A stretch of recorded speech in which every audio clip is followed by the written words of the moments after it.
What? Guys? What? Oh, man. Oh, what's going on? Stair, what did you do? What are you doing here? What are you doing? Where are we?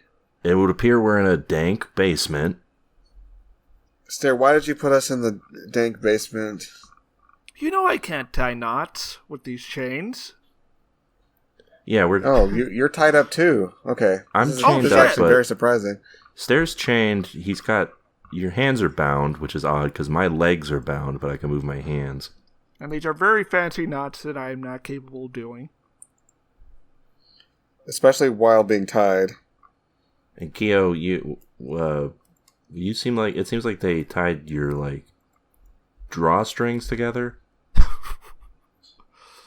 Yeah, to my iconic shorts. Yeah, the classic Kyo shorts that everyone knows about. Yeah, what's up with that? I don't know. Oh, wait, hold on. The TV just turned on. Huh? You guys hear that sound? Yeah, what? Huh? What's going on?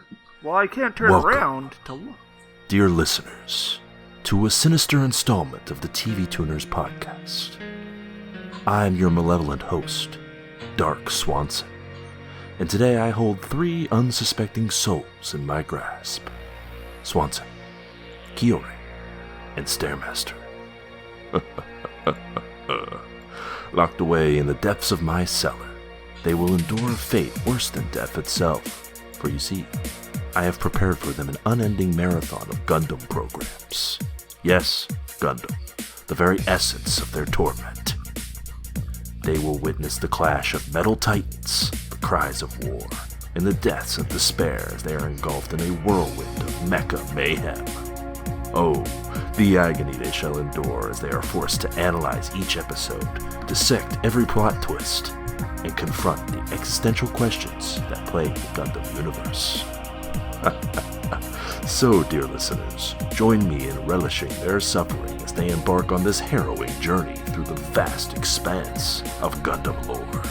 For in the darkness of my cellar, the TV Tuners boys shall learn the true meaning of despair. Welcome to the TV Tuners podcast, where the only escape is through the twisted corridors of their own minds.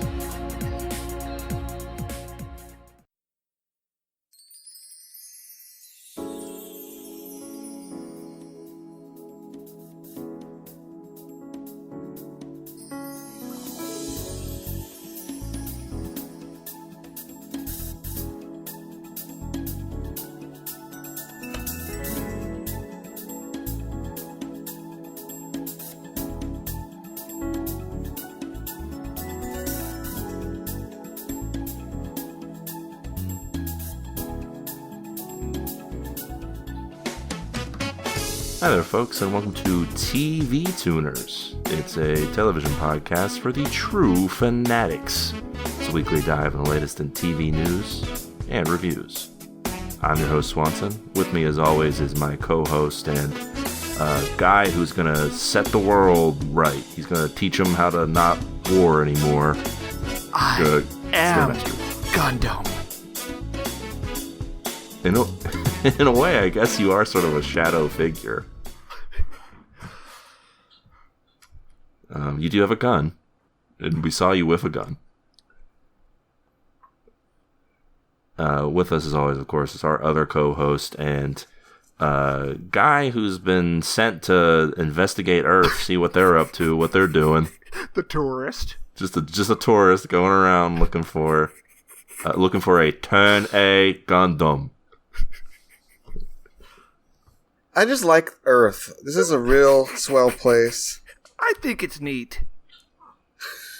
Yeah, that seems to be the essence of your character. Yeah. Anyways, I want the Turn A Gundam. I think it's going to be real good for everybody's situation if I can find that. I heard it turns. The A turns. It turns. It's a turned A. Yeah. A symbol for universal qualification.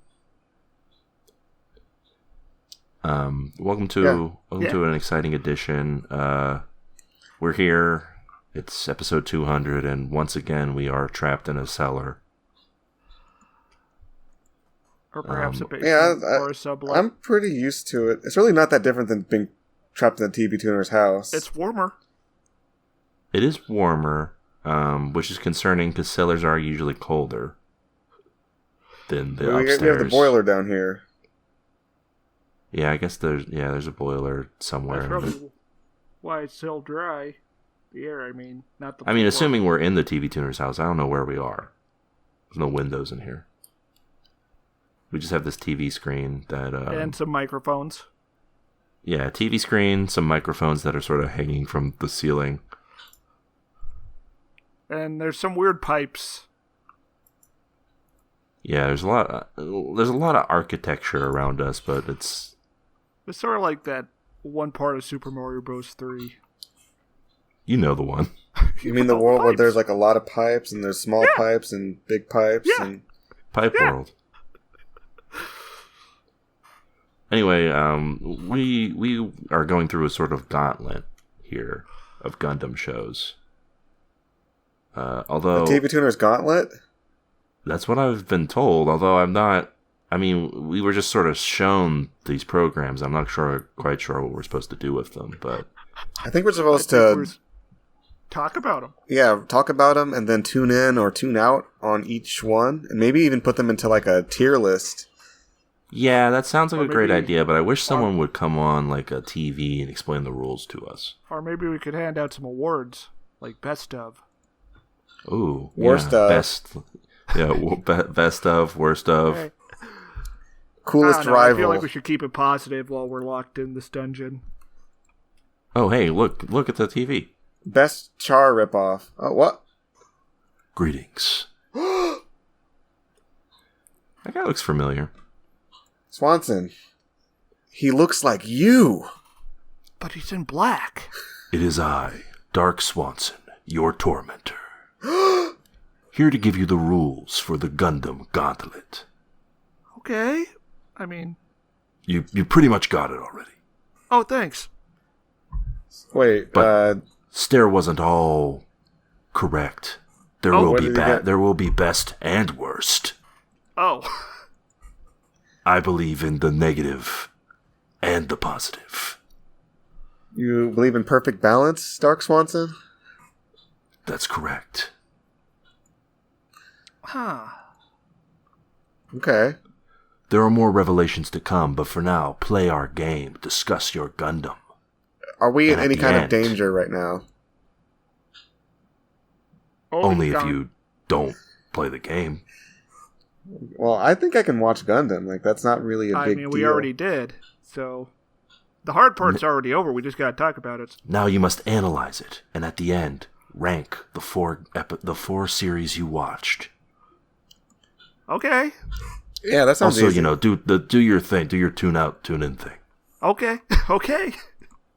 All right. Can you explain your motivations for this, please? No. He turned the TV turned later. off. So I guess we'll just get started here then, right? We watched some Gundam. Now we're going to talk about it. That is absolutely correct. The first one we watched is Turn A Gundam. Oh.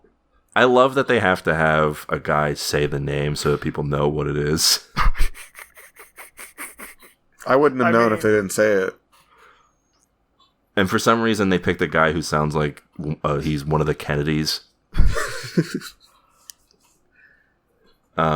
Anyway, Stair, you're the Gundam expert of the three of us. Give us a little info on Turn A Gundam.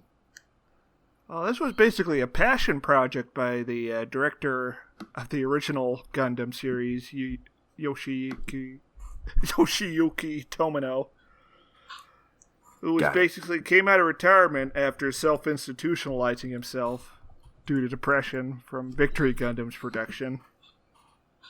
This is he basically got some friends at the Fuji TV studios to give the go-ahead for the show to be made. This was kind of just seen as a swan song to the Gundam franchise, since sales and viewership was dipping at this point. Dang. So basically, he let his freak fly for this one. Yeah, I guess that explains some of what's going on here. So it was the Swanson of Gundam? Yeah, it was a Swanson. They thought it was. They thought it was all over after this. Yeah, they thought nobody cared. That's pretty much me. So yeah, he decided to make a show about recovering from cataclysm and moving on. All right. I mean, yeah, that doesn't completely happen in these 3 episodes we watched, but I mean, they do talk about a black history a lot, a dark history, if you will. Yes, yeah. We get introduced to these 3 folk. They're coming down from space to give us a visit. They're singing children's lullabies or nursery rhymes. Probably because that robot they're in is like 100 years old. Yeah, that explains it. The man we are following, the child, the boy, it's a Gundam show. This little guy. The lad. This guy we're following is Lauren. Loran? Laura. Laura. Yeah, Laura. Laura Roller. Yeah, he's just sort of going about his time here. He almost gets murdered by a wolf. He's completely like bumbling through the Earth sphere. Yeah, he's unprepared for what's going on with this. He Doesn't doesn't know how water works. He doesn't understand how rivers are. It's just like so confused. So, in the first of many times where we see this guy's full butt, he nearly gets mauled by wolves, but is saved by a rich guy in an airship. Yeah, a rich guy in an airship's like, I do say. And then he gets swept away in a river while nude. Yep. But it's fine because he's saved by 2 women who are also bathing in the nude. And then Just totally normal behavior going on in this. And then he notices one of them is a spitting image of his monarch, the Queen of the Moon.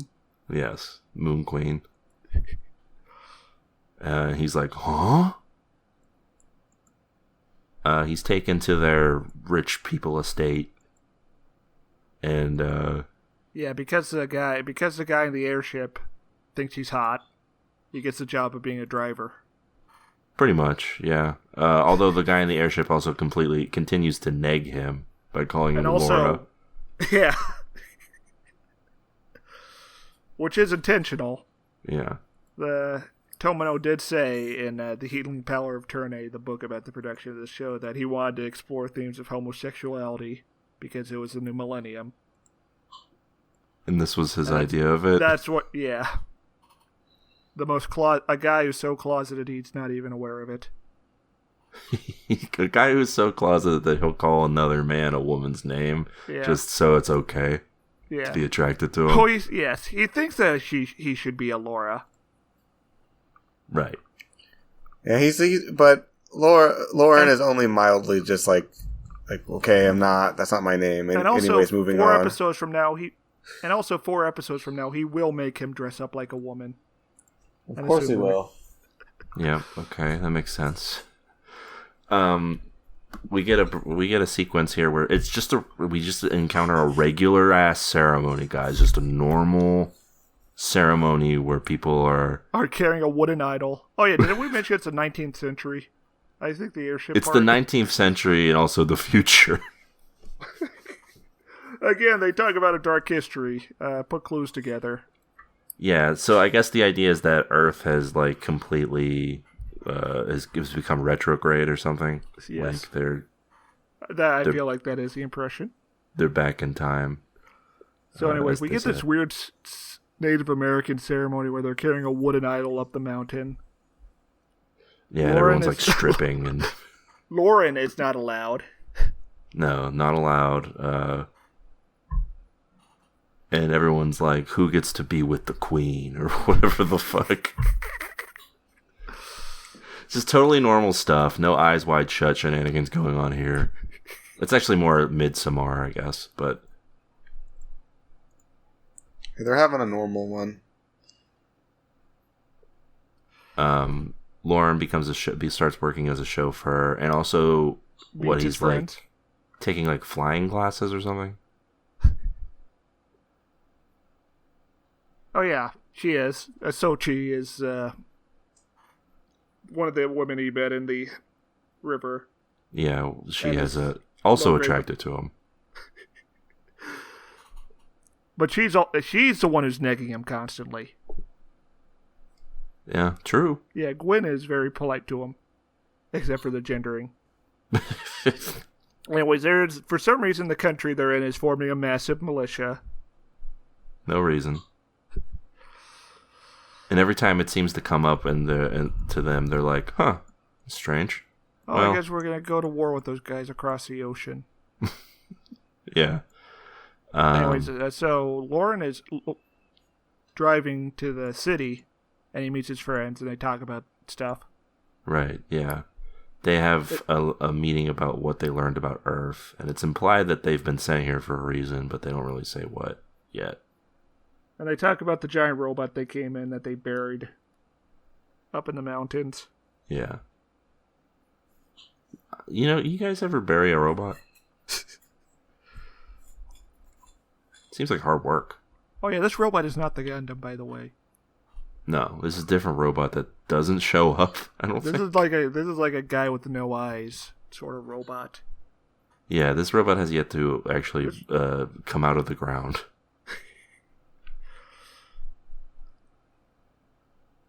So anyways, later it's nighttime. Lauren sneaks out to go check on the robot. Sochi follows him. Yeah, this girl has zero chill. She's like, I'm going to see what this guy's up to. And I finds can't him believe alone he has with a friends. robot. Yeah, she's like, I can't believe this guy's hanging out with people. Yeah, she's the best. Anyway, She's so like, Lauren huh? starts yelling at the moon. Sochi's like, Yeah. huh? I guess this is just a foreigner thing. Just shouting, Earth was a great place. To Hey, the moon. Everyone hurry and come back. I love you guys on the moon. I love Earth. Come down from the moon and be on Earth where it's really good. Hey, moon people, come on down. Oh yeah, they got like a whole ass song playing at this point. Yeah. A low-key first episode, I'll say. No Gundam. No Gundam.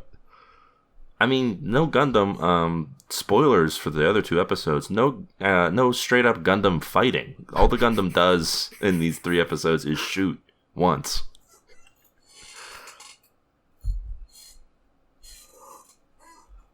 Interesting choice is all I'm gonna say. So the second episode. By the way, that first episode titled "Howl at the Moon," which is, I guess, technically is what he does at the end. They delivered. They delivered on the title of the second one too. It's called the Coming of Age Ceremony. Yeah, we get a big parade for the militia. Yeah, a time jump as well, I believe. Yeah, like a year or so. And yeah, the family attend the parade, and they're all like, "Wow, what a time!" Well, I'm glad we love our army. We so love. like, I love my plane.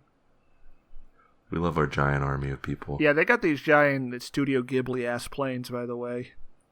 Yeah, they're interesting. They don't last very long when the actual what were mobile they suits called? show Do you up. remember? I do not remember what they called them. Oh, I remember the Flat, which is the robot that they landed in, yeah. Well, that's an acronym, so that doesn't count. but I don't know what they call these things. I think it was like the Gish Galoop or something. The Gish Galoop. Was that something that Paul Atreides was called? I mean, Gundam owes so much to Dune. What's a few extra names? It's true, although there's not a whole lot of Gundams that are just on a desert.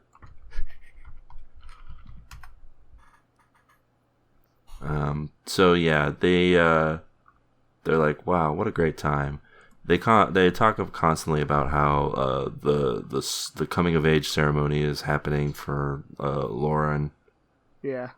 And how he gets to attend. Yeah, now he gets to attend, and he and Sochi will come of age, whatever that means. I believe. Oh, yeah, by the way, the plane is called the Hip Heavy. Well, the big one's called the Hip Heavy. The small one's called the Bull 1. All right.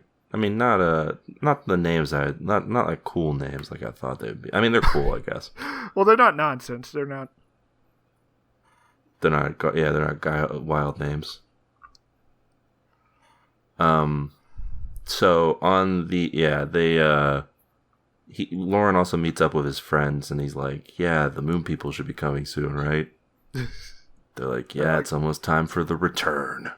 They're like, "There's not going to be a war, right?" And they're like, "No, of course not. That'd be crazy." Yeah, it's not. Listen, why would they want to fight? They just want to be on Earth. And as if there's one thing we know about Earthlings, they love giving up territory. So yeah, time passes. It's night. The coming of age ceremony is going on. Meanwhile, Sochi's sister, the lady who looks like the Moon Queen, is with Queen. Yes. There's got a big ass radio room. They're talking to someone. They're at some party, and he's like, "Hey, can I show you my communications room?" Yeah, it's got like a Bush being told about 9/11 moment. Basically, Gwyn reveals that he's been communicating with the space noids, preparing them for arrival. And he's like, "But they're friends. Don't worry, nothing bad will ever happen." Immediately, they're like, "We're breaking the treaty." We're attacking now. There's something about how the negotiation, like the deadline, passed a month ago. Yeah, something about how he hasn't responded or something. Meanwhile, Meanwhile, the coming of age ceremony, they got Lara and Sochi on top of the white doll. Yeah. And disrobing. To put leeches on their back in the pattern of the doll, yeah. Yeah.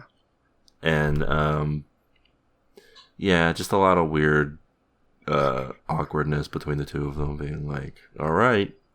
Oh yeah, Lauren brought her a little fish thing from the moon.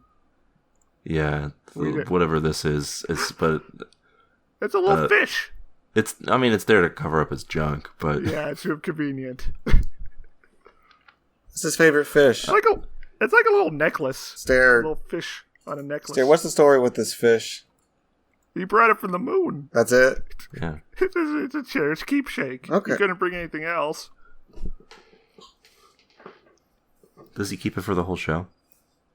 I don't. We'd have to find out. I'd have to find out. I'm rewatching it. It's been a while, though. It's in the opening, so I thought it meant something more or something, like it was some kind of weird relic or something. This is going to be like our Twin Peaks. What did the fish mean? That fish you like is back in style. So Sochi gets the leeches put on her back, and then shit starts exploding. Yeah, and they're like, "Whoa, that's no good." The moon race is invading. The Wadams are here. Yeah. These are cool. The Wadams are cool. There's like these giant mushrooms.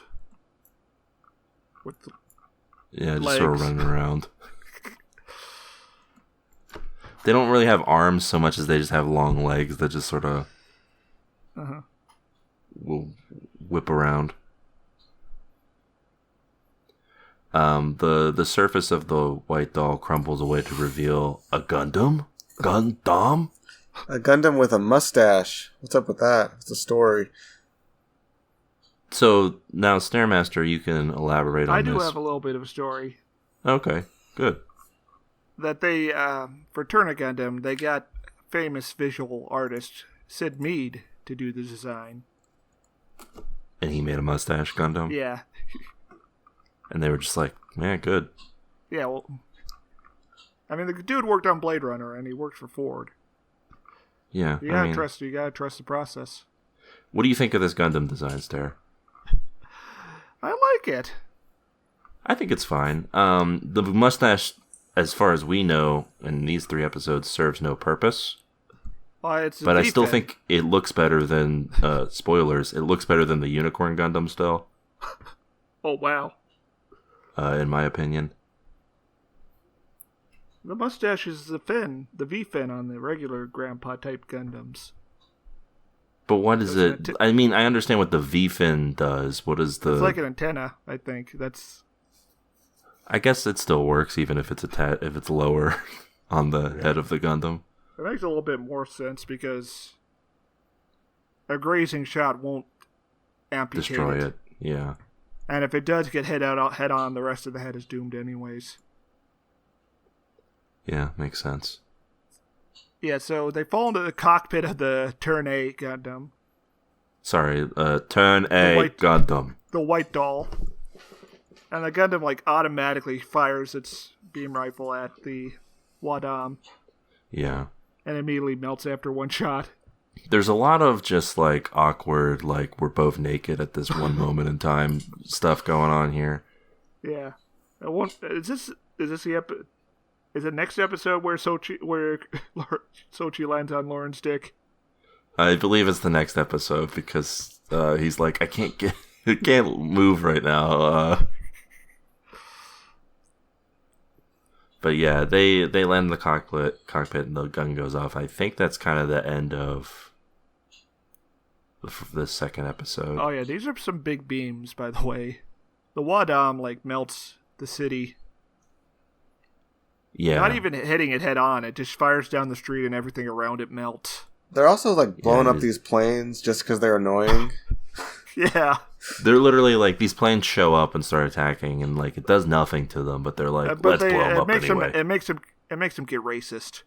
Yeah. These savages. Yeah, they get real American with it. So yeah, they start blowing them up real quick, and then the Turner Gundam is. I guess it's the next episode when the Turner Gundam's gun goes off. They see it and they're like, "Oh, we're being attacked." What? Don't they? The gun goes off and then they assume they're being attacked. Isn't that what happens? Yeah, and they're like, "Wait, but how could they have a mobile suit?" And they're using steam power still. Yeah, but then it's a double down where they're just like, all right, let's get extra racist with it, and just start doing more murder. Yeah, it's kind of clusterfuck, this whole war situation. Yeah, it sort of blends into the third episode, appropriately titled "After the Festival." So yeah, the Sochi and Lauren are messing around unintentionally. Not like that. And the cockpit of the Turn A drops down onto the ground. And this is where we get revealed that the leeches match the indents on the cockpit of the Turn A. Because it's supposed to plug into a normal suit, or perhaps the pilot itself. Hard to say. We'll never know. Unless we watch more.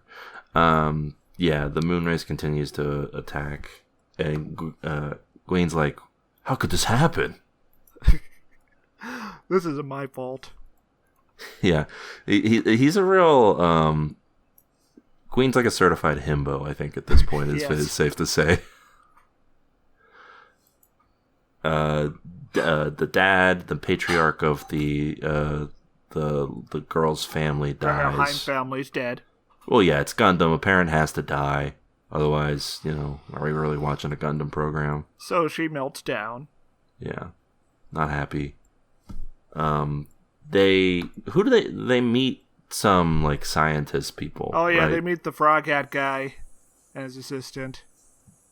Yeah, who were sort of just observing the ceremony. Yeah. And then they saw the Gundam and they were like, oh, hell. Oh, yeah. There's something called the mountain cycle they're trying to excavate. Yeah. Which implies more robot stuff under the ground. So the city gets destroyed some more. The Wadam pilot is threatened with a 17-year prison sentence for this. Yeah. But I don't know how serious they were about it. Yeah, I don't know if it was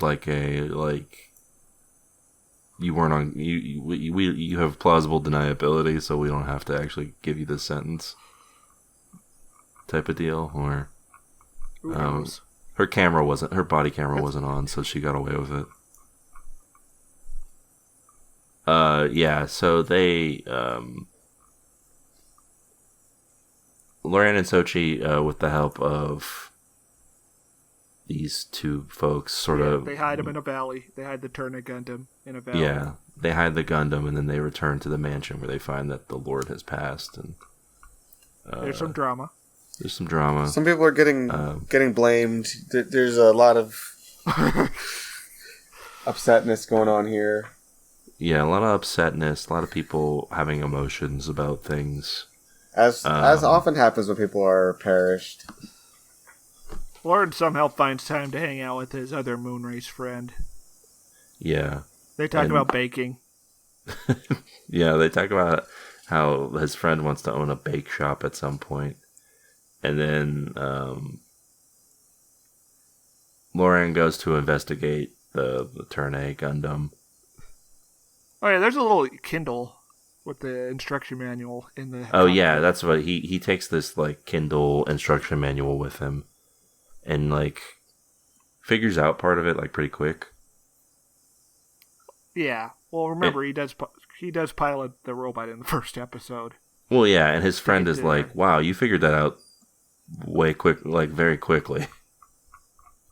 He's like, oh, I don't know. I'm smart like that. Even though, like, half of the words on that booklet probably don't exist in this English they speak. Right. On Earth anymore. And while he goes and like takes a look at the Gundam some more, he's like, this is cool. Let me take a gander at what more I can do with this. Meanwhile, the Wadams are approaching. Yeah, but no Gundam action in this episode. No, we get literally a freeze frame on the Gundam standing up and reaching his hand out. Yeah, we do. I mean, we get triumphant Gundam awakening moment, that happens in every one of these series. But literally the slowest of burns. Yeah, extremely slow burn in these 3 episodes. Not a lot happens considering how quickly we just breeze through. It's about hanging out with the Bell. It's about the vibes. It is about the vibes. For just a moment. Yeah. Life seems to be pretty idyllic, but course doesn't last. Yeah, what do we think of the vibes on this show? What are our thoughts on this show? We're not putting it into a ranking yet. We're just giving it a tune in, tune out. Well, the first time I watched it, I was like, what is this? But also I was very intoxicated. Okay. I'm rolling along with it better. I roll a lower on it up. Does the char of the show even show up in the first 3 episodes? No. I don't think I saw anyone in a mask. No, he doesn't. Harry Ord does not show up, which is a problem. Yeah, I think it's a bit too slow. It's a problem for our best char award section. I'll say that. Yeah, that's not... Yeah, it won't be this one. Because we didn't watch enough episodes to see the char. Yeah, true. Kale, your thoughts? Did you like it or dislike it? It kind of... I don't know. My attention span is pretty bad, and it kind of lost me for a bit here and there. Yeah, we got the classic Tomino trying to do as little exposition as possible. Because the dialogue has to be 100% naturalistic. Yeah, it's a bit much, I think. If there was ever... slower. Maybe this might have been a better show to have a narrator at the start explaining the thing. Yeah, or one of... That's true. Or one of the characters explaining their feelings or something. We don't have any classic Gundam explanation at the top for this one. Yeah, we don't... Not even an opening crawl. Yeah, like we don't have an opening crawl. It doesn't have a tagline like "You will experience the tears of time." The year is 2016. Well, they do start doing episode recaps personally narrated by Lauren, where he also shares his feelings on the events of the past episode. Huh, where he's like, wow, I didn't like this thing. Yeah! That was bad. I can't believe Queen Diana said that war is bad. I can't believe every single one of my friends consecutively called me the N-word. Oh, we should mention that Gwen is also dark-skinned. Yeah, there's he's like the Duke of whatever country they're in. Is Lauren the only dark-skinned protagonist in Gundam? No. No. No? I think Setsuna is technically dark-skinned. He's like light-skinned. But he's like Arab. He's canonically Arab. I guess that's true. Given what was going on, and yeah, that makes sense. I'm gonna give it. No, this is where the binary tune in, tune out option doesn't help. I think I'm gonna have to give it a tune out because it's pretty boring. You're gonna give a tune out to the one everyone considers the best. Yeah, I guess. The cult classic. Okay, Kyo. Here's the thing. Those people have probably watched all 50 episodes of this show. I watched 3. See, this was enough to intrigue me, but not enough to entertain me, if that makes sense. It's like 3 episodes to do what the first episode of Zeta Gundam does. Yeah, it's very slow. Very slow. But it is a good setup. I mean, the cast is nice. Listen, regardless of the overall quality of all 4 of these programs we watched, all of the other 3 got me some Gundam fights in the first episode. Okay. But let's just admit that Laura and his entourage kind of mogged the other shows comparatively. I mean, the trade-off you get for not having any Gundam battles is that you have more developed characters than you did at the start of any of the other Gundam shows, including the ones we watched in this. And that is something, but it wasn't. I feel like the action that we did get in these 3 shows wasn't enough for me. I need some Gundam. I need triumphant Gundam theme. Well, I'm just gonna say that Turn of Gundam is the only Gundam show that I personally purchased on Blu-ray. Oh. So you can I think that settles where I stand. So you're saying that really picks up after these first 3 episodes, Stair? Yeah.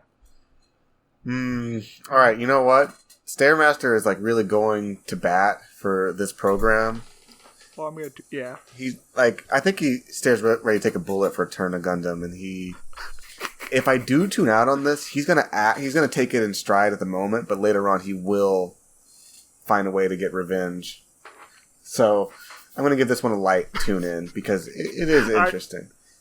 Keo wants to avoid my Char Aznable arc. Yeah, he wants to delay it as long as possible.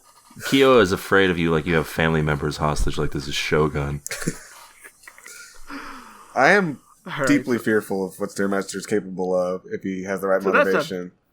That's like a thin margin tune-in for Turn of Gundam. Yeah, it's a thin ice tune-in on Turn of Gundam. I managed to turn Keo to my side. Yeah, now I have to be executed.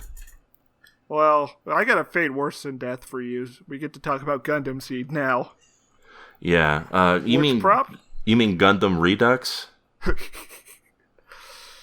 Yeah, this is basically just 079, this entire geopolitical setup. The only difference is there's 2 Earth countries, but I don't think... Yeah, the difference is there's 2 Earth countries and there's like a rival character who's not Char. There's a Char and then there's not Char. There's a childhood friend who turned bad guy. Yeah, which is a fun twist, but like other than that, these 3 episodes are like exactly the 3 from This even takes place in like the 70s of their calendar. Yeah. And this is this is what now you're the expert, of course, so I'll let you talk some more about Gundam Seed, but I was going to say this is what I've always heard about it, is that it is pretty much a rehash. Oh, no, well, the first 13, it really was a rehash for like the first third, but then it became its own thing. But it really does hurt that first third. This is also the Gundam that saved the franchise. There's a reason they're still making Gundam shows to this day. Very popular, I think. Didn't the new movie just come out this year and like break the record for gross of a Gundam movie? Yeah. Yeah, Gundam Seed's a popular one. Although the people that I know who speak about Gundam never seem to speak of it very fondly. Well, it does help that it does not help that they picked like the most controversial character designer of the aughts to do the designs for this. Why was this person controversial? Well, look at the characters; they look gross. What makes them controversial though? Like some people love it, some people don't. Yeah, some people really hate the looks of these guys. I'm not. I got the Wikipedia article for Gundam Seed open, and there's a picture of 9/11 in there. Well, it was post 9/11 that this show was made. Apparently that was a big influence. Interesting, because if you had told me which of these 4 shows felt the most like a post 9/11 show, it would be the one we watched after this. But yeah, I mean, this is a darker program than 079 at the start, at least.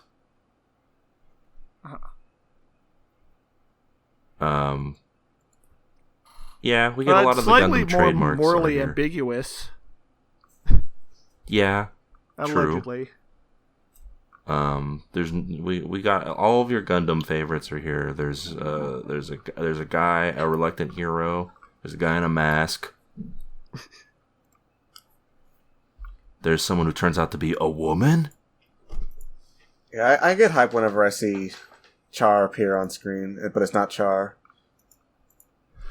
Anytime a man in a mask appears and he's like talking all coy, yeah, I'm all for it. There's no Haro though. He doesn't show up until later. Oh, but there is Haro confirmed? Yeah. There's also a Haro in the Turn of Gundam extended materials. Yeah, they find a Haro underground, but it turns out it's a landmine. It becomes a little killer robot with fangs. Oh, that's terrifying. Yeah. It's like the darkest twist I've ever heard of. How could they do this to Haro? Darkest Haro. You guys want to talk about Dark Swanson? How about Dark Haro? You get an Earth drop operation. Some guys in Natsaku's. Yeah, some guys in Natsaku's working for Zaft, which is not Zeon. Yeah, the fact that I can't shake that I've seen this play out before is a little distracting, honestly. Also, the Jins are these are not a good mecha design. I mean, if these were like a Zeta Gundam bad guy, that'd be fine. Yeah. If you saw Tetons flying around in these guys, you'd be like, okay. But here it's just like derivative. These look like the Marseilles. True. But not red. And they got the Zaku Mono Eye. They're not even trying to mask that up. Yeah. We get introduced to our main character, Kira, as he's typing on the computer, typing up an essay or something. He's got a pet robot bird. He's also watching Live Leaks war footage. Totally cool. But unlike Amuro, he wears pants, so I can't relate to him. Yeah, true. Yeah, he's out in the open, like, doing all of this. Amuro was, like, in his little den. And unlike Amuro, he's in college. He's got a circle of friends instead of just one woman who watches over him. I have a weird obligation. Yeah. Yeah, he has friends. Yeah, unlike Amuro, you're saying he's like a person who like socializes in some aspect. But he's not exceptionally charismatic, so it's like the worst of both worlds. Yeah. He does have a flashback where he's talking with an old friend. Yeah. Which is very romantic coded. The cherry trees and shit. I mean, of course it's romantic coded. When they see each other at the end, they both hesitate to do anything. Yeah. It's like a meet cute. Isn't weird that all the character movement look weird in this? I thought the character movement was fine. There's a couple scenes that I didn't think Oh. We should mention that this is... Turn of Gundam was the last hand-drawn painted Gundam show. This is the digital era. And it kind of shows in the color grading and whatnot. Yeah, this is before they had really perfected the sort of Which makes sense because looking it up on Wikipedia, they did eventually do a remaster of this. Yeah, and they also the remaster is interesting because they also change some key events. Oh. Like they made Kira kills a guy, and in the remaster they change it so the guy falls on his sword by accident. Oh, not a Han situation. Yeah. Dang. Okay. Amuro would have just killed the guy. Yeah. And then been sad about it later.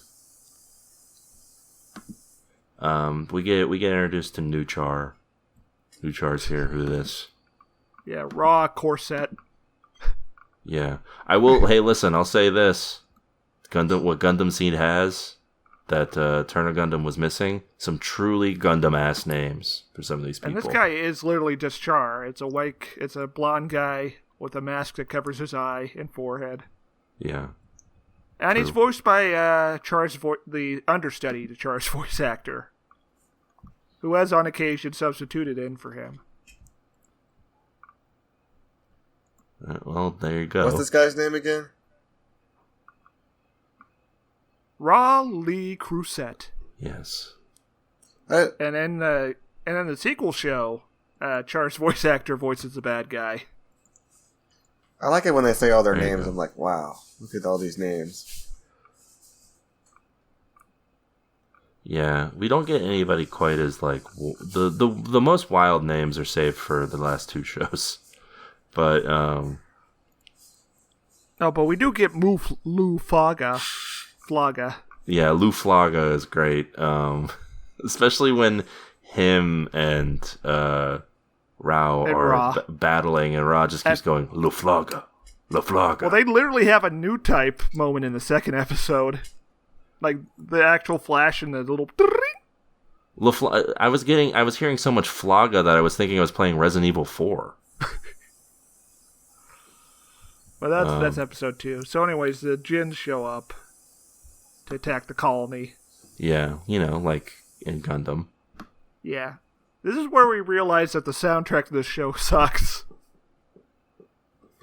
True, there's no real suspense in this situation. They're just sort of. In the when this, because it's essentially 1 for 1, it feels like. Okay, I didn't want when to. This happens in 079. It's like dramatic, I didn't want to be that guy who complains about the score like I usually am, but yeah, you're right. There is one good song, and that's the dun dun dun dun dun dun dun dun dun dun dun dun dun dun, the one that builds up when he gets in the Gundam. Yeah. Well, I will say the decision to bleed the ending of each episode into the credits is cool. Yeah. And the end credits kind of rock.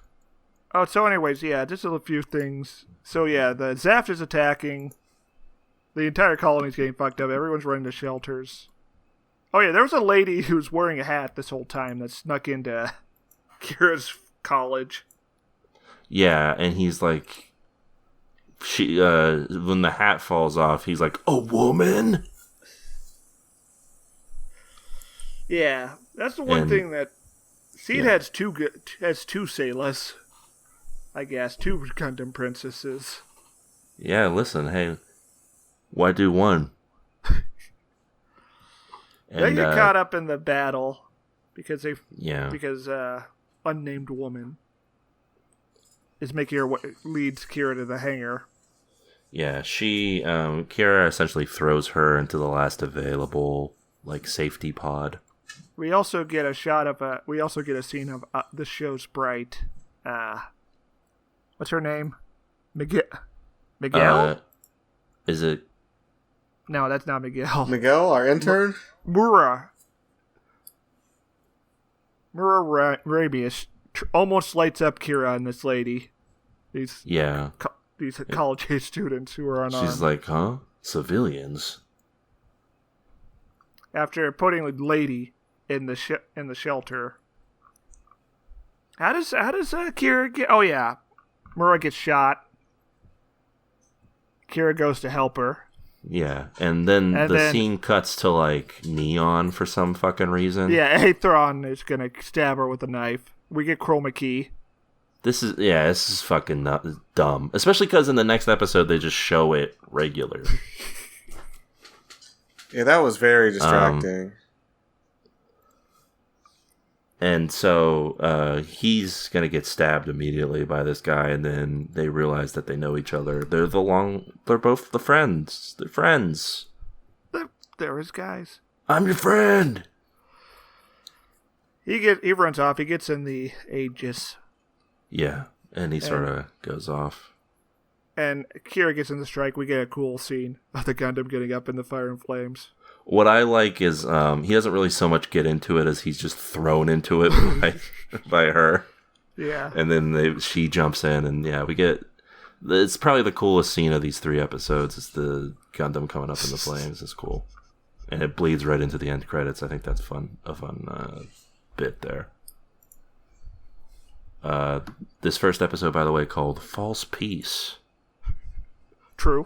Accurate. Anyways, was it in this opening episode or the next one where we get the, at this point, obligatory Gundam? Oh, yeah. That's the thing. The robot is not called the Gundam. Gundam is the operating system. Yeah. And they don't explain it in these 3 episodes, but... Yeah, the people living in space are genetically altered Ubermenches. And that's why they can pilot mobile suits, but the Earthlings who have normal brains can't. Yeah, and So Kira they're is one of OS. the Space Noids, not called Space Noids in this. They're called coordinators, and the Earthnoids are called naturals. Dumber way of But also there putting it. are new types as well. Like just new types? Sure. Or like something they called a new type that... No. Huh? No, remember when Muflaga and Ra are fighting? They get the new type flash. I'm saying, like, when do see each they other. say new type, or is it some other new term that they have? That basically means new type, but they don't actually call it new type. You know, because we got Coordinator and Naturals or whatever. I don't think they ever talk about it. I don't know. I never watched Gundam Seed. Oh. I tried watching... I tried watching the TV movies, and it bounced off me. Gundam Seed was a show that I believe they did air on Toonami after, Yes. and I don't believe I watched much of it. I think I watched an episode or 2. They tried to edit the guns to be lasers. The handguns to be lasers. Yeah, why not? Although, to be honest, Gundam was never a show I watched much of outside of Gundam Wing and G Gundam, so... you know, I had to make time for Zoids, which is a comparable franchise, as far as I'm aware. Would it make you feel better to know there is a Zoid-type robot in this? Piloted by not Rambo Ral? I'm yes, intrigued. It makes me feel good. Yeah, I'll they got the subscribe to old that dog newsletter. in the desert.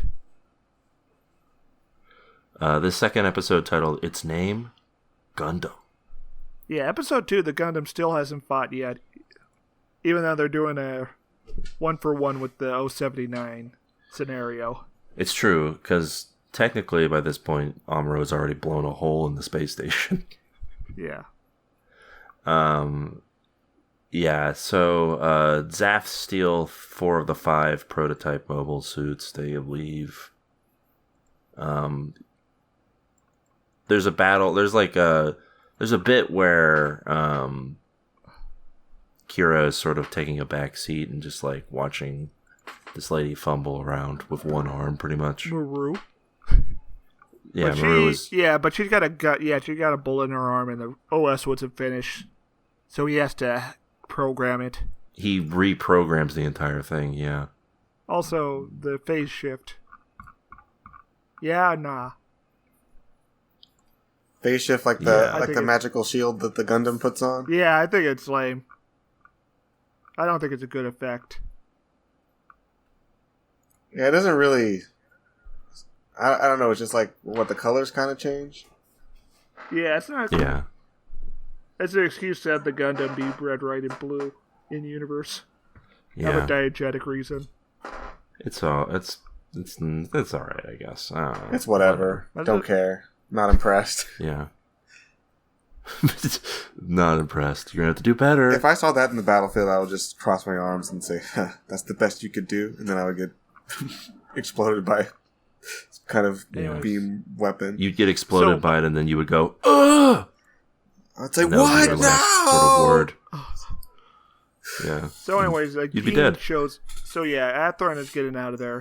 Ageen shows up. Yeah. Athrun's like, "Hey, we didn't get that one," and he's like, "Okay, I'll beat him up." And then he doesn't. He doesn't. The Strike Gundam has a sword, has a knife, stabs him. Yeah. And this is after Kira takes control of it and pretty much is just like, let me pilot this thing, and effortlessly beats this guy. Meanwhile, Muflaga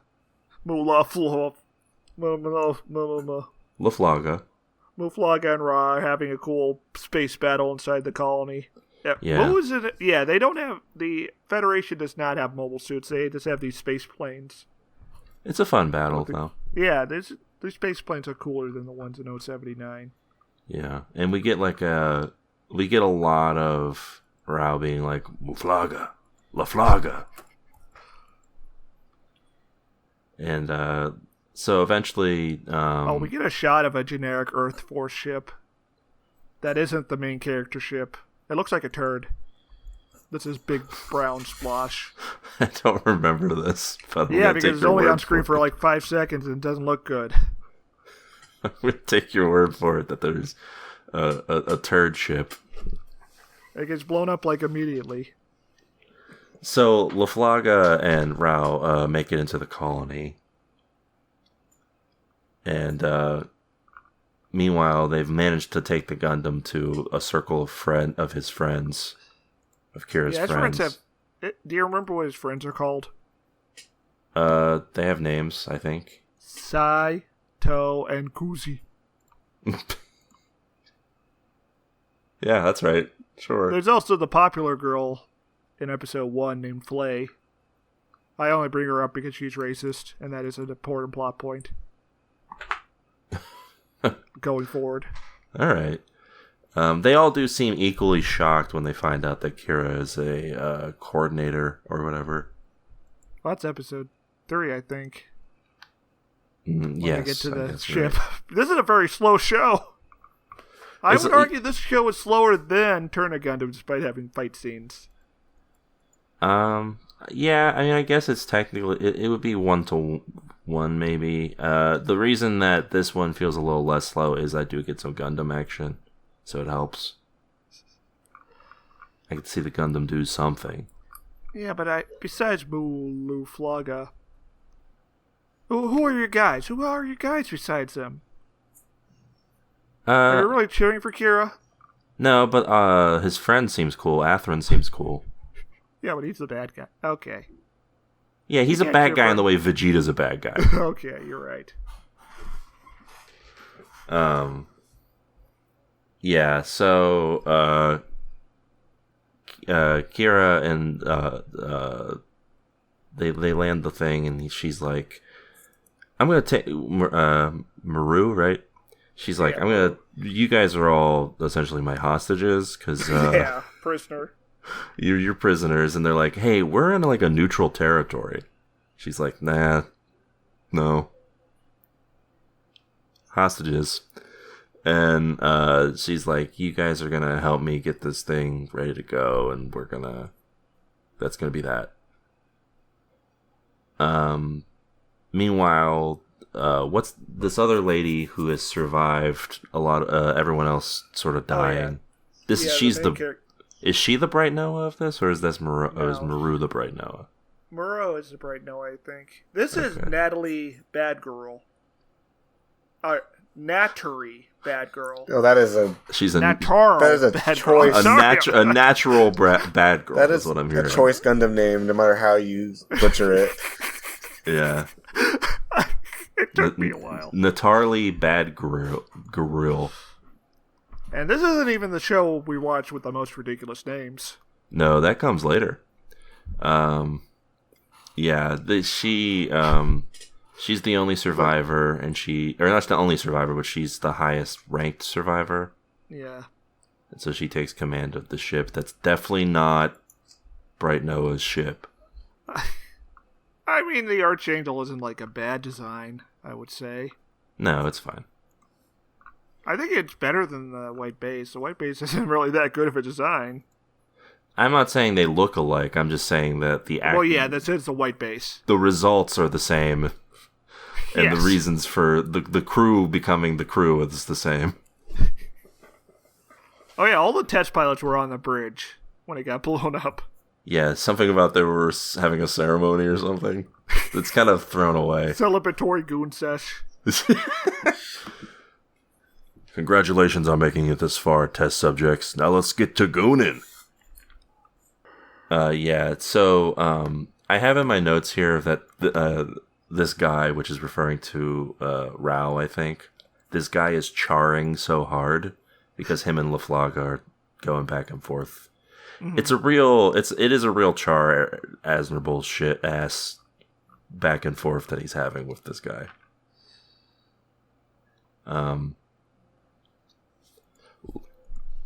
Where does the second episode end? Was LaFlaga touched down? And I don't remember. My last note was anyone else like the space plane. I think it ends with them fighting. Yeah, because at some point LaFlaga touches down, and because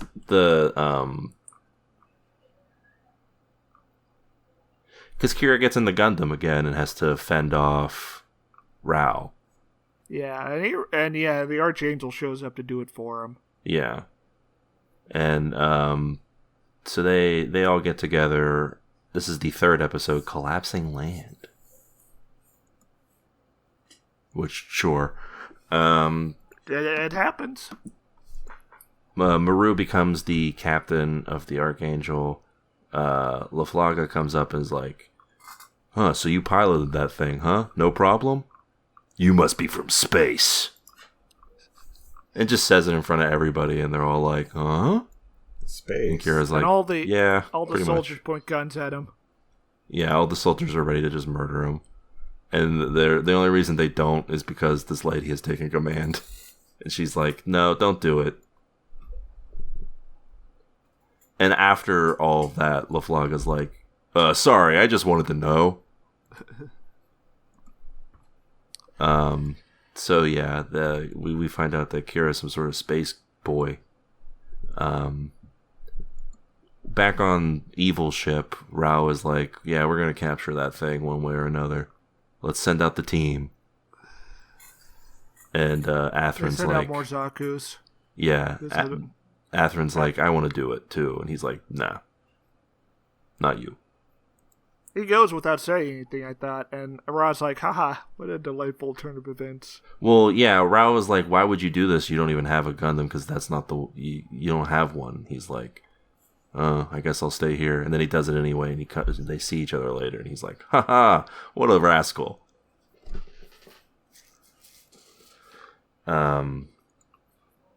Yeah, Atherin goes because he wants to confirm that Kira is the one piloting the Gundam. And yeah,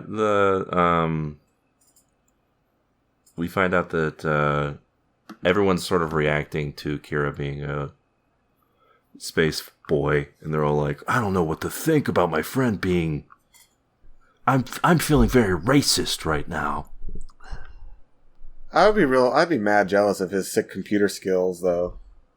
Honestly. Yeah, because they also find out that he rewrote the entire computer system. I'd be like, "Well, shit, I can't do that."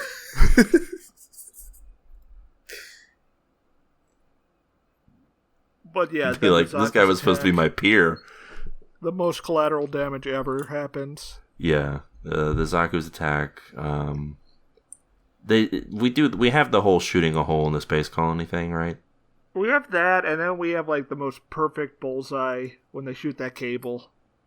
Oh yeah, that was like the city like literally crumbles. Atherin shows up, but then the land collapses. Yeah. Also, there's a beam boomerang. Yeah. The ultimate weapon. More people should use it. I mean, the land collapses hard. You can't beat a beam boomerang, Stairmaster. Yeah.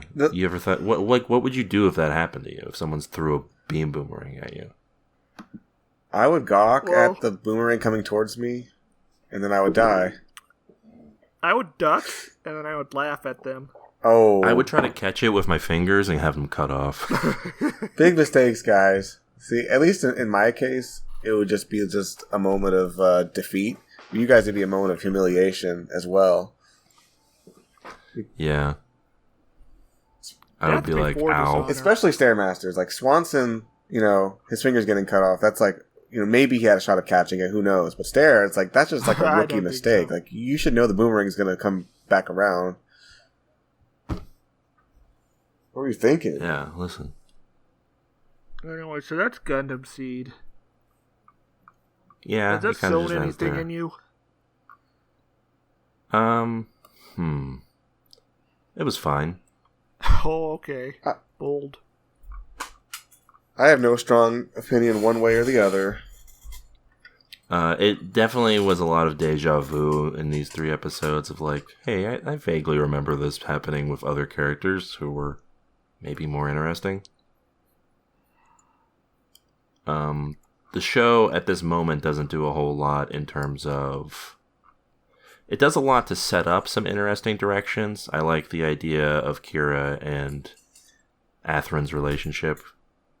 Rao seems fun, but he also is just Char.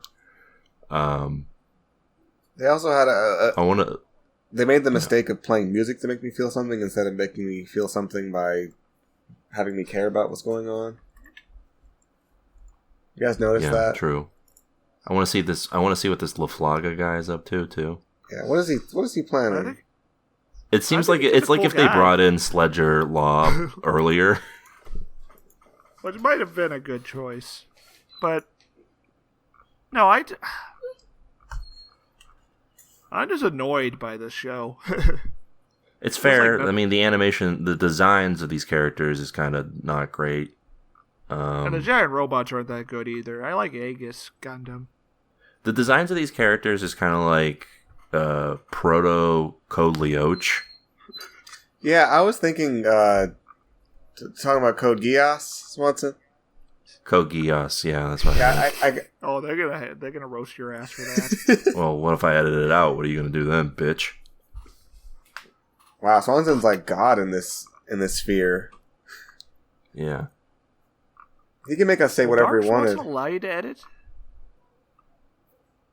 I don't know. I feel like Dark Swanson might be taking control of this, but we'll see. Yes, it reminds me of Code Geass, Kiorein. Okay, I'm glad you knew that off the top of your head without having to butcher it and be corrected. Yep, I remember that show that I watched a couple episodes of and never again. Have you watched Code Geass all the way through, Stair? Yes. Yes. Did it make you smile? Yes. Yeah, it's a good program. You should watch it, Swanson. I probably won't do it now. Oh. Well, what if but Code Geass is like, what if Char was the hero? And what if Char had mind powers? Well, Char also had mind powers. I mean, like mind powers that aren't just like kind of being aware of things. Like we're talking about mind powers, like he can go in people's heads and make them do stuff. Dang, make them do stuff. Make them do things. Yeah, like do like a backflip. You can pick stuff up, put it down. Yeah. I think literally he does something like that. He's like, pick this up, put this down. It was like go to this place and draw something, and then go home every day for the rest of your life. Oh yeah, he etches a tally on the wall so you can see how long the mind control lasts. Yeah. Yeah. Sure. I bet that happens. No, it does happen, Swanson. We're not lying to you. Yeah, so... But no, these 3 episodes just feels like slop. Yeah, you know what I say, Stair? Oink, oink. Okay. Does that mean you're tuning in? I think I will give it a light to then, yeah. Oh, they're gonna kill you for that. They're gonna kill you for that. Tuning in on Gundam Seed and tuning out on Turn of Gundam. we're going off the 3 episodes here, and these 3 episodes were mildly more entertaining. Wait, so. who's gonna be roasting him? The Gundam community? Yeah. Okay, it does look cool when the Geens are dodging bullets in the air. That they did have some actual like things going on, like fighting, and not just vibes like Turna Gundam had going. Yeah. There's some stuff going on here that was at least like keeping my interest. I wasn't looking at my watch. Wasn't looking at the clock. Oh, okay. All right, so that's a tune in from Swanson, a tune out from me, and Keo. Live or die. Ooh, this is actually a tough question here. I'm gonna have to tune out on this one, I think.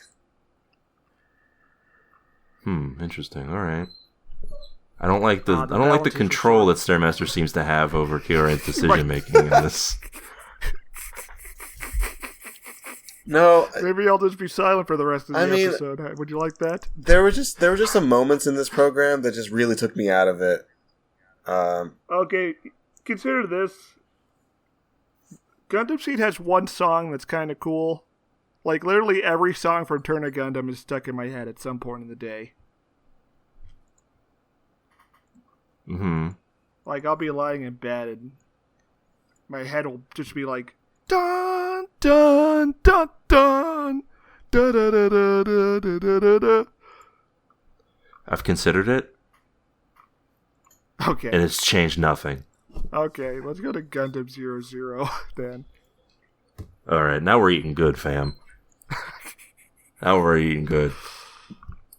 Yeah, this one doesn't have the distracting feeling of being super derivative, which is a big plus. This one is not only not derivative, but it seems to be doing something actually unique in terms of Gundam series that I've seen, so that's cool. By being derivative of the Foundation series. Well, sure. No, but I'm just kidding. I'm just kidding. It's more of a homage. It's more Gundam wing coded, which is great. Yeah, but I do have some thoughts on that, but we can get to that after the episodes. Also, we're starting out with a holy war occurring. Oh yeah, this goes hard.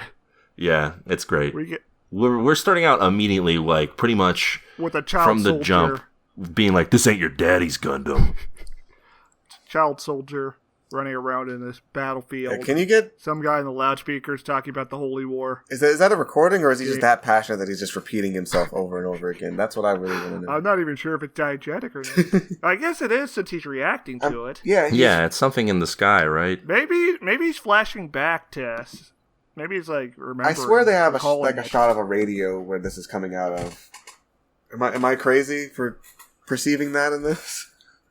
Yeah, it's not even clear whose side the speaker is on. But I get the fucked up part is it doesn't matter. These it's true. Children are getting like obliterated by these big rolly mechs. These big stompy boys. We see literal dead children. Our main war child is like, there is no God. Yes, and then he's cornered by a giant robot. He's about to be annihilated. And Gundam? Grandpa shows up in the sky, floating like an angel, blasting everyone. Yeah, this robot saves his life. Flash to modern time for this. We get a cool opening unlike the last one. Oh, yeah. Because they actually animated stuff instead of using clips from the show. Yeah, it's cool. And they don't have still images of the characters on the screen. So we open up. There's War like Games time. Yeah, there's like a demonstration going on with these. Yeah, it's like the helicopter from GoldenEye. Yeah. So we don't get the little opening intro in this first episode. Which The European Union. There's the advanced European Union. I thought it was the African European Union. Oh, it says advanced here. I don't know. Maybe. You're probably right. There's pretty much the United States, and then there's like the Eastern folk. The Orientals.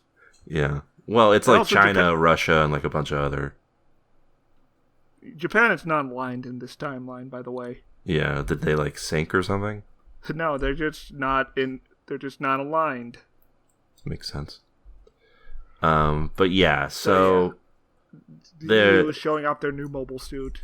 The Enact. There's these two guys that are like, oh yeah, we're gonna watch this. It's gonna be a fun time. And then the Gundam shows up. Falls from space. It falls from space. It's got the cool thing with these Gundams is that they are powered by. Did they say what they're powered by? We don't know, right? Not yet. No. But they have like a little sparkle dust coming off of them. And there's no rocket or anything. There's no jetpack on the back. They just float. It's God juice. Yeah. So everyone's like, it's a literal out of context problem for the. It's the power of the Lord, guys. Come on.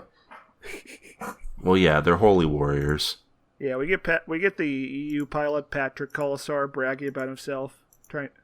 Yeah, this guy is no good. He's the Mr. Tayton of Gundam, so he's the best.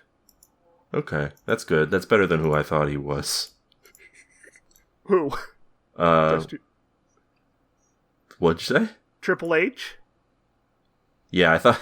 I don't know. I thought he was a real Triple H character here. I thought he was going to be a bad guy. I thought he was like the Jared of this. Oh no.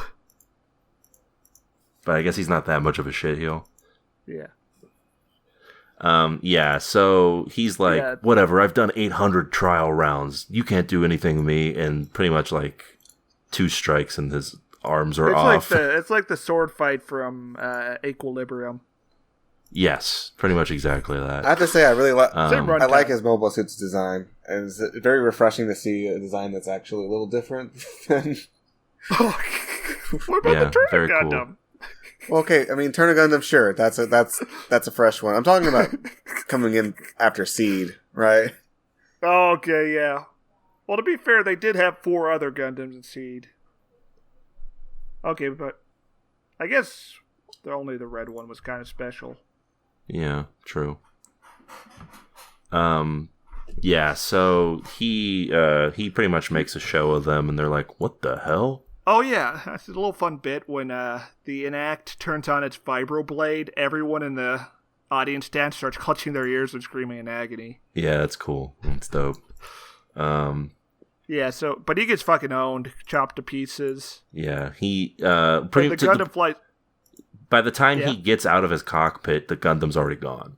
Yeah, he flies off to the space elevator, and a bunch of EU suits fly out to fight him. Yeah, so the reason that these countries are together is that the 3 of them each operate these like orbital elevators or whatever. Yeah, that connect to the space solar arrays. Cool idea. Because they ran out of oil in the 20th century. Yeah. Oh yeah, this is the only Gundam show that uses the same calendar as us.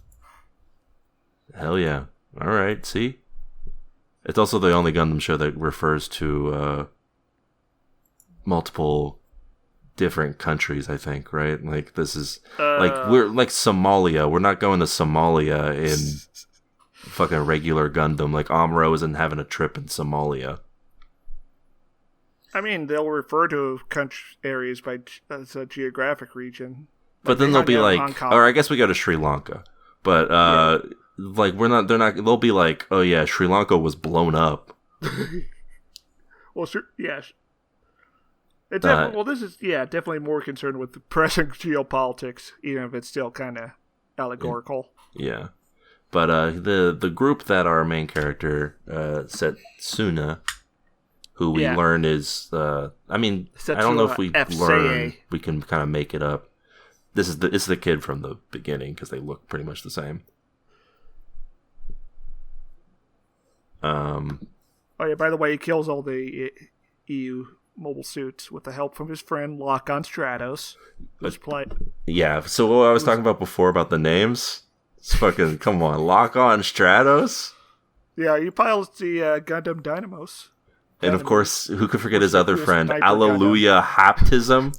Okay, that... I did not process that name until you just said it out loud. And I don't want to spoil things, but he has a second personality called Hallelujah. Yeah. I just didn't get the haptism part of it. Yeah, no, that's great. You see, hallelujah, that's what you say to thank God. Kid. Yeah, but haptism... You see, haptism is like that. Yeah, I just... You see? Anyway, this whole scenario is crazy. Can you imagine this happened in real life? Like, America's like, here's our new helicopter. And then something just blows it up. Another helicopter. But the thing is, like, Gundam, these robots are like battleships and fighter jets and tanks. Yeah, true. So it's like double the humiliation. It's like triple the humiliation. It's unimaginable. This is how Drake felt. This is how Drake feels right now. If you think about it, Celestial Being is like a Kendrick Lamar sort of figure. Anyways, yeah, we cut to space, I think. We got yeah, because we see the twink in the computer sphere. Right. We see the show. We see the ship that they'll be operating out of. The Ptolemy. Yes. And the sort of crew that runs it. Fun little crew here. And this is the first of many times that we'll hear people say celestial being. What is celestial being anyway? Celestial being. One of the other space elevators, they're having a big cocktail party for the Human Reform League, which is the Russia-China bloc. Yeah. Yeah, big party. This lady's there, and she seems to already know that something's going to go down. And she's also got like a kung fu bodyguard. Yeah. Yeah, this guy seems cool, but he hasn't done anything yet. We cut to the control panel. They're like, hey, what are those meteors? And then, no, it's terrorists in mobile suits. I don't know if we get the bodyguard's name, but I know that it's Hong Long. Why do you know so much about Gundam 00? Because it's cool. Spoilers. It is cool. It is cool. This show kind of kicked ass, so I'm not going to lie. Yeah. Because listen, I'm just going to start talking about the show and what I thought about it. But, it accomplishes some things that I want from a Gundam show, which is that it's talking about war, it's talking about current events in a way that is in the future and still, referencing our current life. It's got a badass soundtrack. Got a banging soundtrack. And also, it's a new spin. It's not just the same old stuff. There's technically not even a bad guy in a mask. Yet. Anyway, so the space terrorists, one of them gets, blown up by the electromagnetic shield. Yeah. They're like, oh, we gotta scramble our guys, but they won't make it in time. So that's when the Zeta Gundam shows up. Yeah, and does the whole deal. Saves these folks. There's also the Chonker Gundam. The Chonky Gundam is great. Yeah, we love the Chonk. And they refer to this quartet as the Gundam Meisters. Yeah. It's weird that there's 4 of them. That's a strange number. Nah, 4 seems narratively right. Speaking, usually it's like a trio or 5. Yeah, well, you're thinking it should be 5 because of Gundam Wing, but I feel like 4 kind of just works for this. Especially when you consider how, especially in these first 3 episodes, how completely unprepared everyone else is for them. Yeah. They're also not prepared for each other, it seems like. There's a little bit of drama. Yeah, true. Also, this whole terrorism fighting scene, it feels like that would backfire. People would be like, oh, Celestial Being was in on it.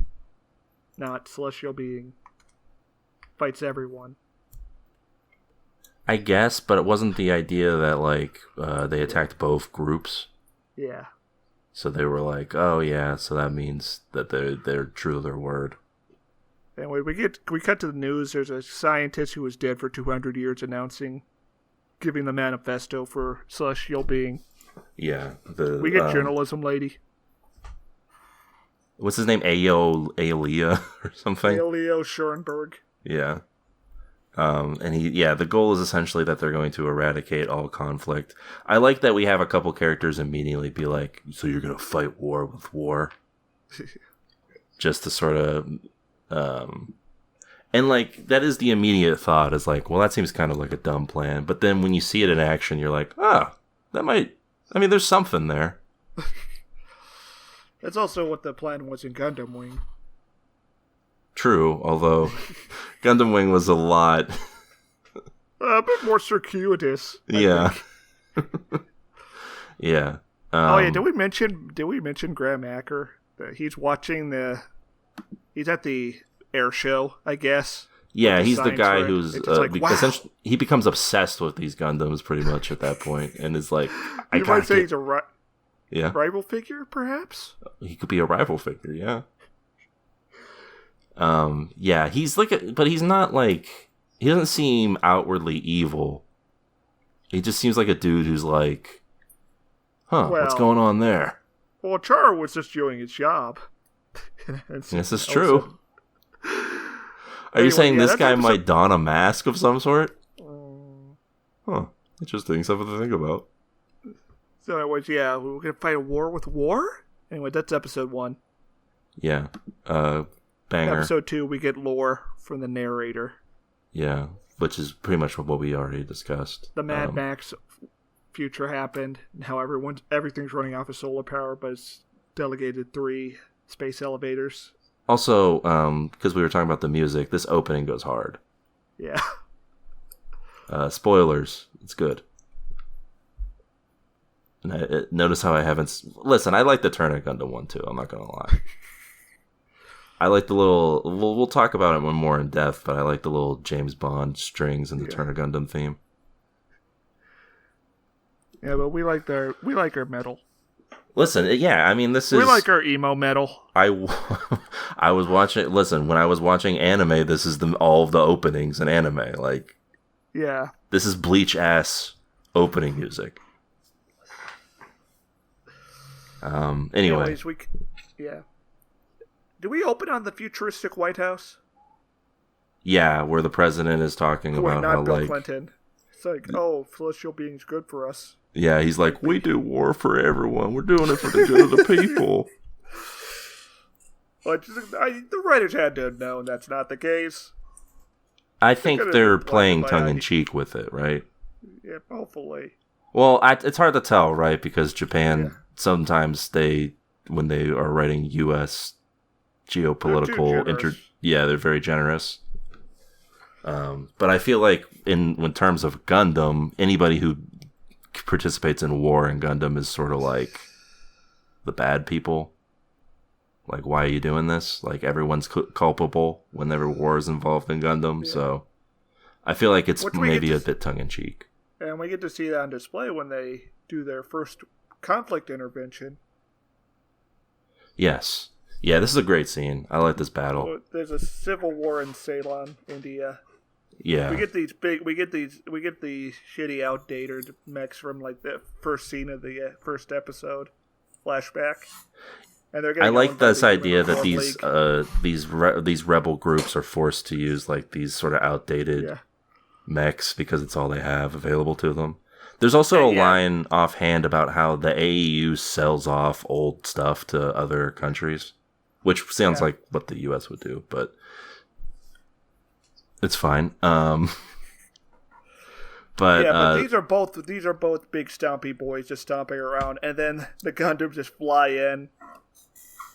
Yeah, just easily take care of them. This is where they're split up, right? Because there's 2 separate things they're doing.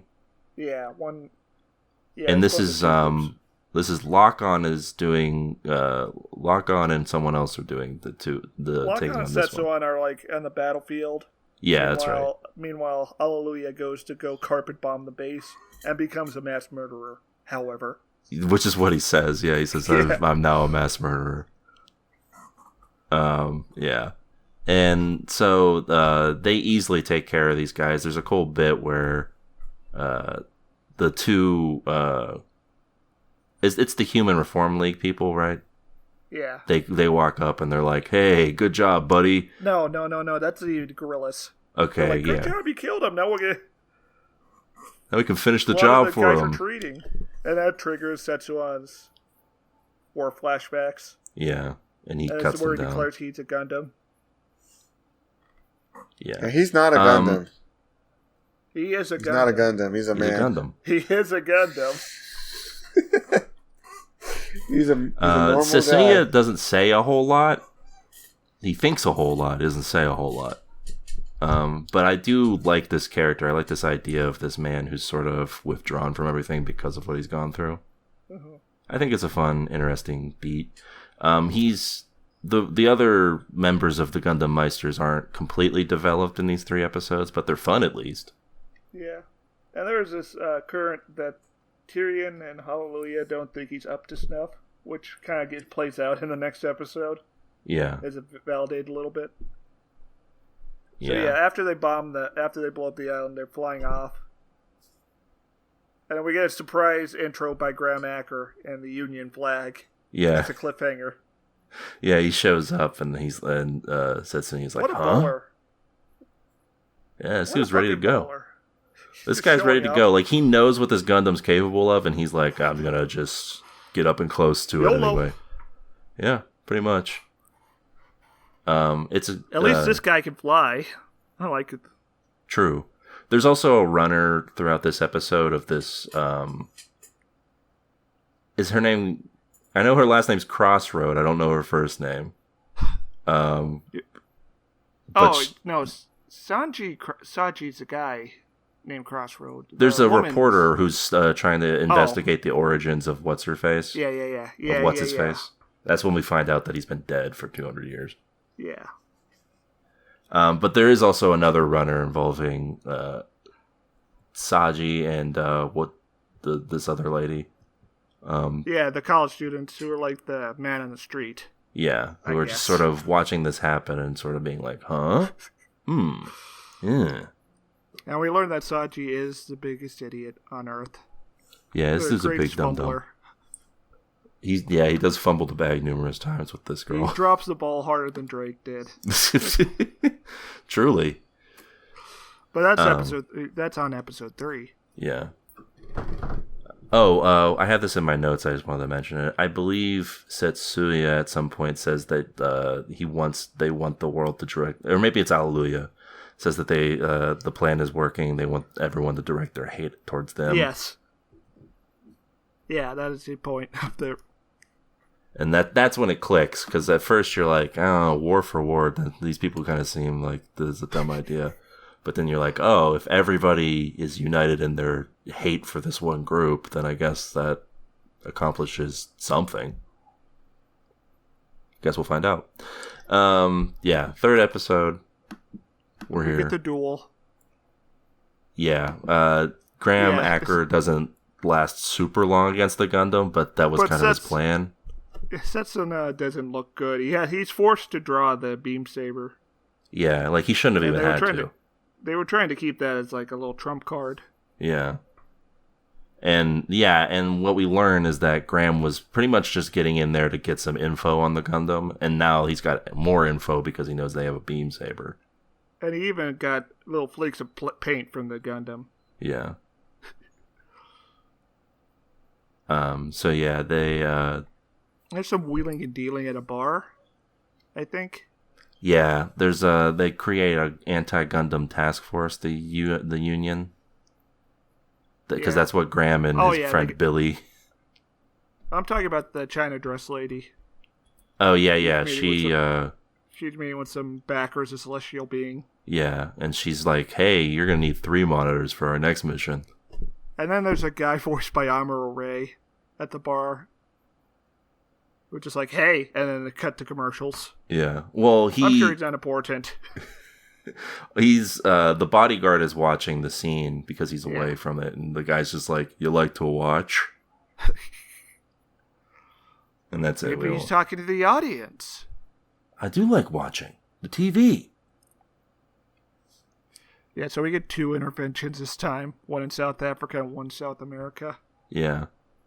In South Africa, the rebels aren't even using the actual mobile suits. They're in the little construction robots, like from the haulers from Aliens. And they're going like out, and Lock-On's going out of his way to not like directly hit them. Yeah. He's essentially just shooing them away. And they do get the message, and then it's waddle off, sadly. Yeah. Meanwhile, Setsunya, this battle kicks so much ass. Oh, yeah. So, Setsunya goes back to Ceylon for some reason. And so we get introduced to Smirnov, the HRL ace. Yeah. He's like, I don't believe anything I haven't witnessed myself. Yeah, he's got this scar on his eye. He's got this whole situation where he's like, yeah, I'm going to have to be in there myself and deal with this thing. He comes in on the jetpack version of the Tyrian. Yeah. And challenges Setsuna to a duel. Setsuna tries to do the same move he did in episode 1. And Smirnov just punishes him for it. Yeah. Smirnov almost crushes his head. Which reminds you that despite these outside context robots, these are still like guys with way less flight experience than these professional soldiers. Right. This guy has been doing it his whole life. He knows what's up. And the only reason he loses is just because his equipment isn't up to par. It's nowhere close, so it's pretty impressive that he was able to put him on the back foot like that, even for a minute. Like it's a bigger gap than the Grandpa Gundam in the Zaku. Yeah. Yeah, and Setsunya cuts his arm, the robot's arm off with it still attached to his face, which is great. Yeah, screaming, "Don't touch me!" Yeah, and then rips off the arm. It's a great battle. Meanwhile, Hallelujah blows up a drug farm. Yeah, once again, cocaine plantation, murdering more people. Well, I guess he doesn't murder anybody in this one. He just blows up a field. I'm sure there are people there. Yeah, probably. Yeah, and the Union mech scientist tells Graham not to intervene because he hates drug dealing. Yeah. Yeah, and he's like, all right. And yeah, everyone sees it in various broadcasts, and we get a thing where like militant factions in Northern Ireland have signed a peace treaty. Oh yeah, this is 2300, by the way. Yeah, I could see it. Yeah. And so they're like proof that this is working. Maybe they just need an excuse. Yeah, hard to say. Yeah, because even when we cut back to the college kids, they're learning about the Northern. So the homework they get is to make a Northern Ireland conflict map. And then that's like immediately obsoleted. Yeah. The poor professor. So yeah, I'm feeling bullish. On Gundam 00. Listen, I liked it a lot. This is a full-throated tune-in from me. That's a tune-in. This was a banger. This is a banger. There's a chunky Gundam. There's a Gundam that turns into a plane. It's kind of orange. Yeah, it's great. There's a sniper Gundam, and there's a Gundam whose thing is swords. It's also much better looking than Seed. Yeah. Also, the leader of the celestial being ship, like their coordinator, seems weirdly invested in getting a drink with Lock-On. Wouldn't you? Well, yeah. Dreamboat. Yeah, true. This guy's the dreamiest of them. That's a tune-in. There's a full-throated tune-in here. That's good. The designs were on point. Back. We're back. Hold on, I just got word. We're so not back. Oh. Because I guess we'll see. I don't know. Perhaps others had different opinions. Swanson. On Unicorn. Spoilers, guys. Swanson announced that the next program made him ready for bed. Yeah, I'm just gonna. You know what? Listen, I'm just gonna say it. We're near the end here of our gauntlet. This one was my least favorite. And this is also the only one that's in Universal Century, the main Gundam timeline. Which is extra painful for me to say it's my least favorite. Yeah, this is a low-key a sequel to Char's Counterattack. Yeah, true. There's even a guy who looks like Char and might be Char. Does he show up in this episode? No, but they mention him. Yeah. Another Gundam that doesn't show the Char. The thing we watched. It's true. I would have been satisfied seeing Universal Century end with Double Zeta, honestly. Oh, that would be so depressing. Yeah. No, well, technically it would. So wait, you don't want Char's Counterattack, Kyo?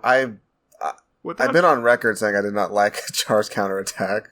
Without charge counterattack, you just have Bright telling Judo things will never change. Yeah. But with the charge counterattack, you at least have the glimmer, the possibility. I'm gonna go on the more optimistic side than Kyo. I would have liked Universal Century to end with F91, but it became a whole series. Now that's a good timeline. Yeah. Unfortunately, this is only the beginning for real of Gundam Unicorn. Yeah, I'm sure. Anyway, so we cut to Anno Domine, the last minutes of. As they're reeling in Universal Century. Yeah, we get our classic sort of Gundam massacre going on here. The Prime Minister is proud to announce the Universal Century, how they've strove so far to move into space and unite Earth under one government. Why are they still... And then we cut to these guys doing... Why are they still messing around? Why don't they just stop it? Just stop. They've done enough war. Just cut it out. How many times do you need to do this? So anyways, yeah, the Universal Century Year 1 opens with the Prime Minister being blown up, along with the colonies, and the guys who planted the bombs had their shuttle blow up, except for one guy who was waiting outside the door. You hate to see it. It cuts to him in bed with a Star Trek-ass headband. True. They're doing some Xenogears chatting, I guess. Yeah, This is some real boring core dialogue. Yeah, listen, they're talking about, like, Laplace's box or whatever, and I'm like, I don't care what's Oh boy, a myth arc! Yeah, this is what I need in my Gundam. By the way, Keo watched this entire series. Yeah, a while ago. Oh? And was not impressed with the box. I will say, there's one positive thing that I've been missing in these three other shows that we get a decent amount of in this one. Which is the Stark Jigen. Maybe? I was going to say we get some funnel action. Oh yeah, okay. Funnels are back. I want the funnels. The funnels are... Yeah, funnels, guys. Come on, funnels. When this entire robot gets dismantled by one funnel, like not one funnel, but you know what I mean, by the funnels, that was good. Yeah, we cut to it. Yeah, after they talk about the box and what it could mean and how it's going to lead to chaos we've never seen before, which is not true because there's no 1 Year War 2 in the UC timeline. Right. Yeah. We cut to a lady on a charged Neo Zeon cruiser being chased by Lundo Bell. Yeah. We get a cool lady getting in a cool robot, the Catastrisha. Yeah, and she destroys these folks. It's like a Zaku if it was a gargoyle. It had like a Batman gargoyle cloak around it. And the cloak like expanded outward and became like lasers. And also had like thrusters on it. Yeah. Cool. I will. The most positive thing about the Gundam Unicorn is that the fight scenes are good. Yes, she fucking destroys these Jagans. These two Jagans get annihilated by the funnels. The high she decides to have a sword fight with the high mobility Jagan. In the book, it's because this guy mentions that he was a survivor of Axis shock. So she duels him out of respect instead of just killing him with the funnels. Oh, alright. Makes sense.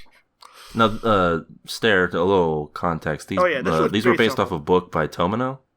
No. No? No. I thought Tomino wrote these. No, these were written by a guy who's known as the Japanese Tom Clancy. Alright, okay. Kicks ass. Sounds good. Yeah, that's what you want to hear from your Gundam. Yeah.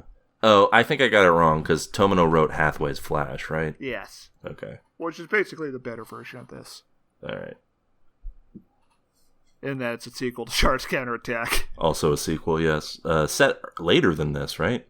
Yeah, Universal Century 110. So I guess Hathaway's Flash is the end of the Universal Century. Yeah, if you don't count F91. Right, or Victory Gundam. Or Gundam Crossbone. Or G-Savior. Or Mobile Suit Gundam F90. And I haven't watched any of them, so I don't. F90 FF. Festus formula. Or Mobile Suit Gundam F90 Silhouette formula. Nope, I don't count any of them. Or that SNES RPG. So, we get introduced to our main character here. Banaji. Banager. Banager Lynx. Banager Lynx, and huh? Go on. We get it. What are these utterances you're giving us, Swanson? This guy is that's the guy. This is the guy. This the guy. We're gonna follow him the whole time. Yeah, he's just kind of a guy. He's like, I'm a guy. I've got feelings. He's like an annoying guy. That's the worst thing your protagonist can be. I mean, he's an annoying guy. That's something you can, latch on to more than Kira. What does Kira have going for him? I guess you're right, but I mean, Kira being a blank slate at least means he's not actively making me sigh. Yeah, but we got these high school students. They're on a space field trip, but the shuttle got delayed. Ooh, uh-oh. So they're hanging out at the War Museum. Yeah, just having a good time. There's a Zaku. We love to see it. It's got a hole in it. Yeah, the one kid's like, hell yeah, Zaku! And like, no one else his cares. Girlfriend's just like, oh. Yeah, everyone's like, that's old. So old. Banaji kind of stares off into space. Yeah. This is like, by the way, this is the worst circle of friends, I think, of the four. Yeah, I would say. Mainly because they don't seem to care that their friend is gone. Yeah, I mean, everyone's asking where Lauren is. Right, yeah. Like people are following him around. Banager, in the wilderness. Banager or whatever leaves, and they're like, oh, wonder where Banager went. Oh, he sees the unicorn off in the distance and has like a new type moment. Yeah. Do we want to wait until he's in it to talk about it, or do we want to talk about the design now? Well, we could talk about the unicorn design, the unicorn mode. Yeah, because that's the one I want to talk about, which is that I don't think I like the just full unicorn mode look. Because it doesn't look like a Gundam. Right. Also, because, so you mentioned it before, the fin is already, an easy thing to blow off. He just made it easier to blow off. Also, it's called the Unicorn Gundam, but it's not a unicorn when it's a Gundam. Big True. Problem. Yeah. Hope someone was fired for that blunder. We get a test pilot not being able to handle the Gundam. Meanwhile, the Visit Foundation guy's like, impressive. Yeah. Oh, yeah, by the way, what's their logo, Stair? It's a unicorn. Huh? So, yeah, they go back to the test room. He says that the development's over, so they're going to delete the OS and put on the lapless box program. Yeah. We get a bunch of clapping. Yeah, it's a real birdemic. They're clapping for something that I'm not quite sure what it is. They don't do it for as long as Birdemic, but and then we get the cruiser, the Neo Zeon cruiser, showing up to the colony they're at. We get a Girazulu shot. Yeah, he hides himself in a little space corner. Meanwhile, this girl, puts on a normal suit and escapes. Who could she be? So she sneaks down a maintenance tunnel and then crashes into some rubble while riding those little handrails they got. Yeah, so I gotta ask. They just let you into these areas if you figure out how to fucking... It's a maintenance tunnel. They're just like, hey, if you want to fall into space, be our guest. Well, she doesn't fall into space. She falls into the colony, in the center of it. She would have died still. Yes, yeah. But I'm just because this is a big giant space. Just stay out of the tunnel, Swanson. Now, Kyo, I want to ask you a question because I know Stair knows who this is. Was it obvious to you who this was? No, not Kyo. You watched this before you saw the rest of Universal Century, right? Huh? No, I watched this after I finished. Oh, then yeah, it's very obvious. Yeah. So but they. That's the thing I was wondering, is are you supposed to know who it is when you're watching this? Or is it supposed to be supposed to be a koi thing, or is it supposed to be whenever it's revealed that she's spoilers, Minerva Zabi. Well, you figured it out, so... I knew... Well, yeah, she's got the same hairdo and everything. I definitely knew immediately, so I don't know, like, what kind of mystery they thought they were doing. I don't think they... Well, that's what I was wondering, is were they trying to be, like, coy with it on purpose, or was it like, oh, yeah, you know who it is, but these characters don't? I think it plays more mysteriously when you're reading a book than when you're watching a... anime. Oh, that could be why. True. It could be an adaptation limitation. Yeah. But still, the pros would be like she has red hair. Right. Yeah. She goes by Audrey Byrne. Oh yeah. So anyway, Benaji senses that a woman is falling, so he hijacks a little petite This fucking kid, saber. man. He's like, a woman needs my help. I'm on my way. Just like me, for real. He's an ally. Yeah, well, listen, he says some shit later that makes me side-eye him, but... he let's just say he says some Drake-ass shit. Yeah, I was thinking the same thing. I was just waiting for the formulating. So yeah, he rescues her, and... crashes. Yeah. And so he skips school to hang out with this woman. Yeah, he has his own Ferris Bueller sort of situation. Only he's not cool and no one likes him. And the body count is way higher at the end. True. Yeah, although who knows how many people died in that parade. Yeah. Yeah, so... They go eat hot dogs. True. Apparently Quattro Regina never took Minerva to a hot dog stand. No, presumably he detested hot dogs. They probably did not have them on Axis. I'm gonna guess that even if they did, Quattro wasn't really eating hot dogs. Yeah, and also, what would those hot dogs be made out of? Well, yeah, what are these ones made out of? Well, at least, hey, they're orbiting Earth. They've got robust agriculture. Yeah. I just assume that it's all, like, vegan, like, impossible hot dog meat, you know what I mean? Which may or may not be less disgusting than regular hot dog meat. I don't know, it's hard to say. Anyway, so Audrey's like, we gotta take the train to the secret mansion for the Visit Foundation. Yeah. But Audrey's like, yes, queen. They essentially go on a fetch quest. I mean, not really, because they're not fetching anything. It's just that he goes to a place and then he leaves a place and comes back.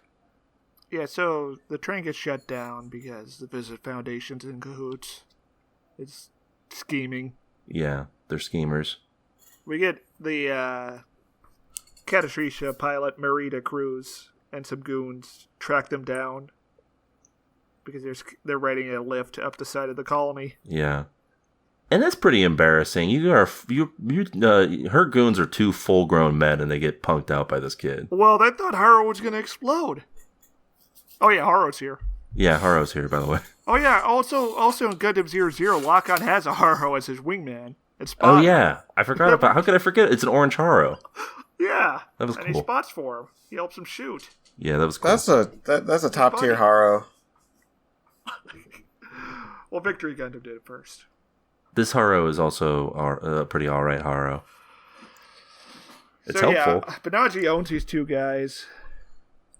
Yeah. And Narita tries to do some crouching tiger head and dragon shit, but Hachi just grabs her trench coat and throws her off the elevator. Drags her. Yeah. I mean, it's a fun little sequence. Oh, you had fun? You enjoyed watching it? I thought it was alright. She dusts herself off and then she like unsnaps the necks of all the construction workers and walks away. So they get to this mansion and everyone's just like, Benaji, fuck off. Pretty much. Go like away! he gets in there and this old guy's like, it's time for you to fucking leave. We're trying to do Gundam in here. He's like, this lady can stay. You're going out. And he's like, I want her to need me. And that's when, like, I was already this character was on thin ice, and that's when the ice broke. What if I told you he isn't even the worst person with that complex towards Audrey in this series? I would believe you, probably. Like someone who's even more obsessed. I'm sure I hope their name isn't Full Frontal. No. Okay. We do see him this episode, though. Oh, we do see him? I thought we only heard about him. No. We don't see Full Frontal. We see the guy who gets obsessed with Audrey. Oh, okay. No, yeah, we hear. I think in this scene we hear a little bit about Full Frontal. He like that full. They say Full Frontal is the second coming of Char Aznable, and he's also voiced by Soichi Ikeda. Yeah, and spoilers because we don't see him here. He also looks like Char. Does that mean he's eligible for the Best Char award? Well, I don't know. Is the Best Char award? Since we hear him speak. Yeah, why not? I mean, it's slim pickings considering 2 of these series don't have the Char show up in. Anyway, so Minerva Zavi's like, please don't give the box to these guys. They're assholes. Hey, whatever you do, don't give that box away. And Mr. Notviz is like, no, fuck you. No, we intend to give the box away, and also the people you ran away from, we're giving you back to them. I'm good at business decisions. I'm good at making deals. Anyways, I'll never be betrayed. Benazzi goes back to his friends. We cut back to space. The Girazula pilot is listening to his radio when it cuts out. Yeah. He sees a bunch of mobile suits landing on the colony, and he sees the Rezels. And he freaks his fuck out and snipes one of them. Yeah. And guess who this guy's voiced by in the dub? It's Goku. It's Goku. Oh. Yeah, it's Goku. So he's just like, damn Earthnoids.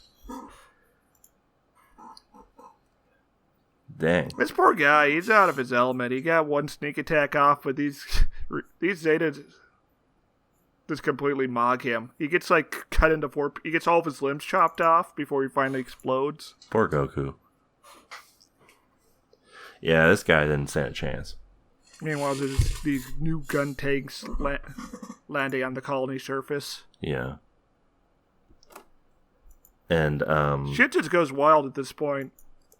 This is a pretty good, Gundam Episode 1 colony getting blown up sequence. Yeah, this is a fun little sequence here. We get a shot of the high school teacher getting his students into the shelter before he's vaporized. Yeah, by an exploding reactor. That was cool. That was good.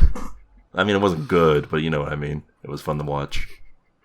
We get a shot of the businessman from Akira trying to get his money, and then a giant laser just vaporizes him. Yeah. Yeah, it's wild stuff.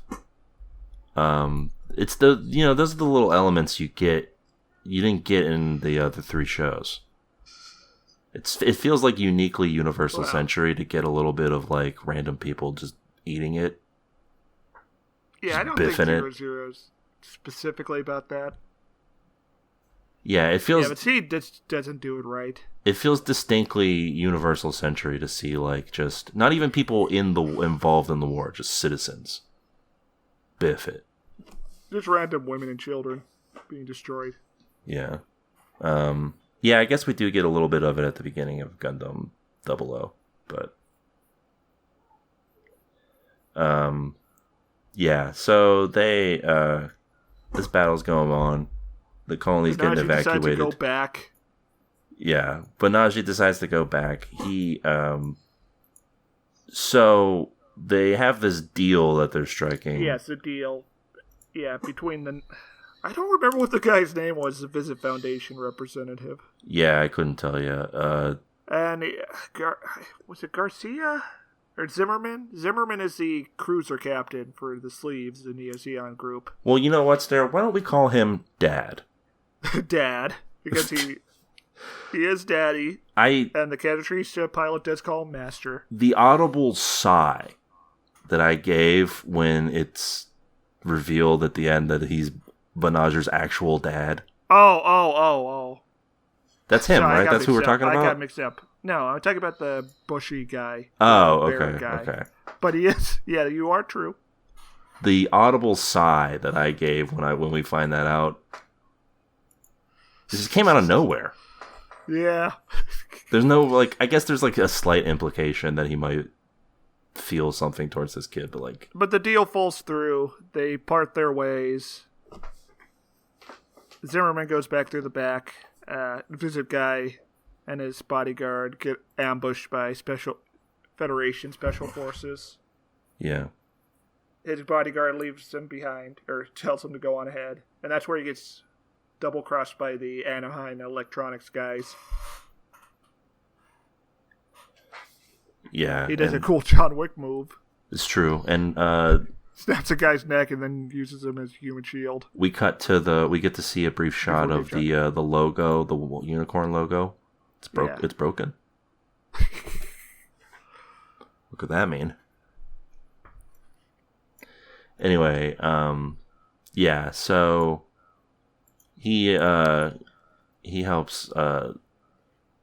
Benager comes back. He's like, "Hey, his friends, half its high school class gets blown up."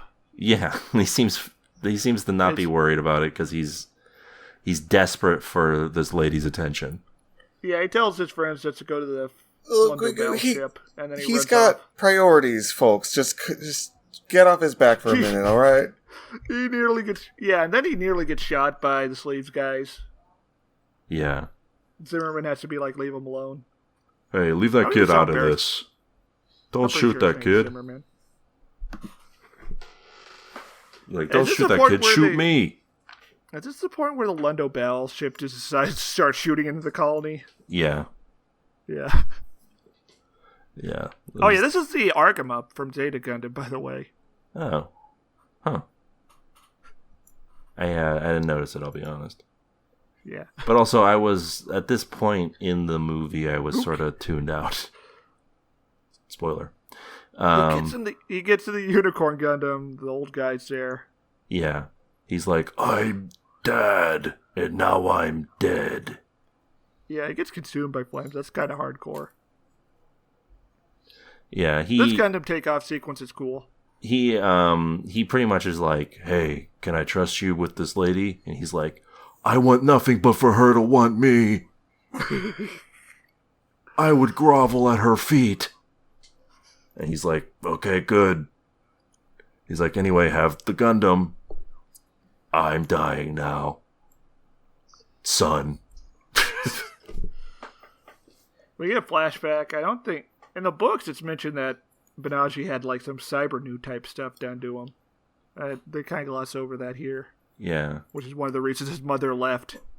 Yeah, because I think that was the part that made me sigh, which is not that he was just randomly revealed to be his dad, but that then retroactively after saying that they were father and son, they're like, here's some flashback moments. Like maybe they should have done that a little earlier in the movie and would have felt a little bit more earned. A little bit. So anyway, cool Gundam takeoff scene. Yeah, the Gundam takeoff is cool. The cool theme song. Cool theme song. We see a little bit of the Gundam unicorn in action, and then we see it. The Katashri shot out of the colony. Yeah, that's cool. Yeah, it hits her so hard her airbags go off. Yeah, that was cool to see. You don't normally see a lot of Gundam airbags go off, or a lot of mobile suit airbags go off. What do you think with all the juking they do? Yeah. That'd be... I guess they don't have a whole lot of time since most of it involves exploding. Yeah, they're like, why would we put airbags when things just gonna explode anyway? Well, it's because when you do sharp turns, the G-force, you don't want to hit your head against the... Yeah, true. I mean, that's how you get knocked out. And then you can't pilot anything. I'm built different. I could still pilot. The unicorn transformed. I think this is cool. It's a cool look. I like the transformed Gundam design way more than I like the actual unicorn look. Unfortunately, we don't get to see it in action in this one. Yeah, freeze frame on the transformed Gundam. Yeah. And that's the last one. Oh yeah, we get a shot of the Argama crew being like, a Gundam? Gundam? Yeah, we do get the obligatory Gundam. Yeah, that's the end of that. That's the end of Gundam Unicorn. We only watched, that was an hour long. So we only watched that. Yeah. not the other 6 episodes. So it roughly equals out to about the same. The big problem I have with this show is just like everyone's just so boring. Yes, I will say. Yeah. I will say Gundam Unicorn is less than the sum of its parts. There are some good moments that don't add up. A bunch of, wheat bread filling. Yeah. How's Full Frontal? Since we don't get to see him in here. The best episode that barely features Full Frontal. It's episode 4. Oh, okay. I will say, based off about Eon remnants on Earth doing a doomed last stand. Oh. I will say, based off of this one episode that we watched, tune out. This was not my cup of tea. It felt like a collection of not just Gundam cliches, but all around cliches. Inside a package of a bunch of boring characters. I know Minerva Zabi, but it's not like she was a grown lady in the stuff that I watched. I was mildly so she's curious basically to a blank see slate. what she'd be up to later, but I find out she's just kind of like, yeah, I'm a mild personality who just wants to get along with people. I'm like, okay. Yeah, and Banagar is like, this dude's a simp. Why am I this guy's going around this girl that he met today. Yeah, but they had a connection. Just like me, for real. Connection. Yeah, he's giving me Drake, and I don't like it. Yeah, but we get to see the Gira Zulu. There were cool sequences. All of the good parts of this involved Gundams and fighting. Yeah. Unfortunately, everything that didn't was bad or boring. I like the fights, but you gotta have some more meat to that.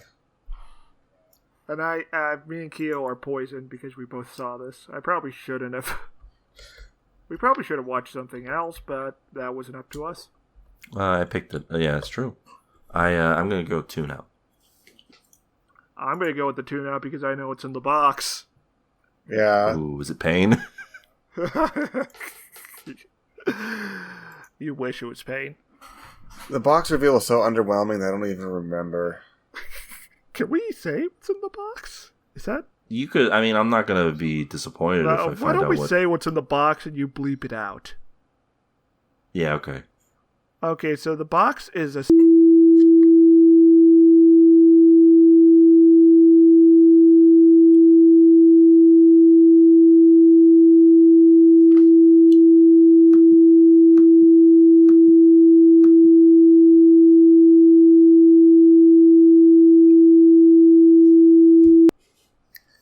Boo. Yeah, it was just that's dumb. Just lame. Who cares? So that's a tune out on Gundam Unicorn. Just watch Hathaway. Tune out on Gundam Unicorn. I haven't watched Hathaway's Flash Smash.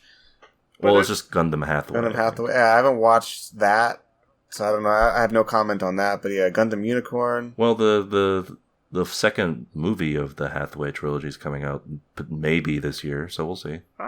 It got delayed by COVID. They couldn't go to Australia to do location scouting. So I might watch the two of them when the second one comes out. Yeah, it's a Dune situation for sure. Yeah, exactly. Well, guys, we've come to the end of our gauntlet here. I guess there's nothing left for us to do but to rank and to give out some awards. Do we want to do? We should do awards first. Or should we? Okay. Because then, the ranking's the big deal. It's like Best Picture. I think the obvious award to go with is what was the best Gundam? Ooh. 00. Well, the 00 Gundam is... No, I mean, what's the best Gundam? Moles. The Gundam. Yeah, what looks like the best Gundam. So, Gundam Exia? That's what I mean, yes, sorry. Yeah, the one with the swords. Yeah, Gundam 00 doesn't show up until the last episode of the first season. Second place for Turner Gundam. I just like the mustache. Kyo, do you concur? What are your thoughts? Let me... I gotta think about this. He's looking them up. He's looking at 4 distinct pictures. Yeah, I'm looking at. Well, there's like a dozen of them. Looking at the mustache Gundam. That's like 10 Gundams we saw today. Yeah, you know what? I'm not going to disagree with that one. I like just how different the Turna Gundam is. It's very what if I was distinct look to it. What if I was contrarian and just said the Zero Gundam that shows up at the start of Gundam 00 for one scene that we see in like silhouette mostly? Yeah. Well, you can tell that's a grandpa type. I mean, yeah, it looks cool. Do we want to do best char next? I gotta say it's a Turna. I was gonna say it's a Turna Gundam though. Oh, you're gonna go Turna Gundam number 1. Yeah. Okay. Yeah, maybe the Sniper Gundam from 00. I do like the sniper guy. Best char? But the Exia is cool. It's too cool for me. The Exia does sword moves. I like swords. It just spins. Best char? Best char. Well, we can't say Turna Gundam because he didn't show up. Yeah, even though he would objectively be the best char if we got. Oh man, I want to see him. And there's technically no char. There's technically no char yet in 00. So it leaves us with not char. I'll just say the Graham's the char. Well, he's very clearly char coded. He's char coded, but he's not in a mask. That's no char. That guy's Quattro at best. Yeah, but Jared was the char of Zeta Gundam, and he didn't have a mask. And Master Asia was the char of G Gundam, and he didn't have a mask. That's true. The mask is not fundamental. It's just like it's a very obvious signifier that it is char. Yes. And in Victory Gundam, the char doesn't cover his eyes. He covers his mouth because he hates the smell of earth. These are all fine points, and I'm still picking full frontal for best char. You're just doing that because of the name. I mean, yeah, come on. Well, I'm gonna go. What's a more Quattro Bagina name than full frontal? I gotta go with Graham because he just showed up like to a match with a 50-year tech disadvantage. Yeah, you got to give it to him. No Swanson, hesitation. you're outvoted. Stairmaster's convinced me. Yeah, come on, Swanson, come on, man. Keo, you gotta. I feel like just because I'm worried about. No. This is really my opinion here. That was probably out of watching all the scenes from every one of these shows. That was probably my favorite character moment. Was this guy showing up and doing that? Honestly, no lie. No, it was cool. I feel like my joke isn't as good as it should be. I'll just I'll agree with you. Apologize for like questioning my integrity, Swanson. Oh no, I'm not apologizing for that. I was going to apologize for suggesting full frontal. Okay, yeah, you should apologize for that and for acting like I'm Stairmaster's little puppet boy because I'm not. No, I've done nothing wrong in that regard. No puppet. Okay, so now that we've concluded that award, I'm going to post a picture of Turna Gundam's char. Just so you can see. Oh, hell yeah. Out on. Yeah, hell yeah. This. Hell yeah. Oh, yeah, he's in the intro. Yes, he's in the intro. Does that mean we can read him? No, we can't. That's not how it works.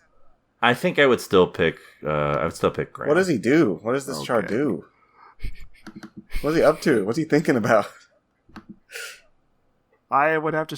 that would be spoilers. Wow. I guess I'm going to have to watch more of that show to see this guy. Yeah, I kind of want it. You know what I mean? I kind of want to see what he's up to. Okay, so best char, Graham Acker.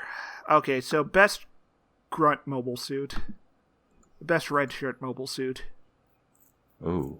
I want to say the Tyrion that the Human Reform Blade gets using a Gundam 00. The little, it's got like the little camera head protruding out of it. Oh, yes, I know what you're talking about. It's very segmented. It's very brutalist. Yeah, it's unique in a way. It's unique. It's clearly not a Zaku. Do we count like some of the other guys? Are we counting the Turna Gundam? What are they called? Wanams. Wadams. The Wadams are very good too. I could accept that. Do they count as grunts? Because I would put them in. Yeah. I think I'd put them number one. I just like the unconventional design of them. Yeah, okay, these... Yeah, it's either that or the Gira Zulu. These guys are sick, yeah. I'm going with these, definitely. Wait, which one? The one you just said. Wadam. Okay. Don't use your pronouns. Whoa. Hey, hold on, buddy. Go on. We're all having fun would here. I go back to it's a stressful situation. Go back to the previous one, Stair. Come on. Okay. So I think we gotta have a big award here. Or wait, Stair, did you pick yours? Yeah. Yeah, I'm gonna go with the Tyrion. Okay. I could have gone with the Gira Zulu, but that'd be cheating. Since that's a Zaku. You're outvoted. The Wadam. The Wadams win. Best. Do we want to do best all around music, or do we want to do best like opening? I feel like if we did best all around music, it'd be Turna or 0-0. So let's do best opening. Best openings 00. Come on. I mean, Turna is close.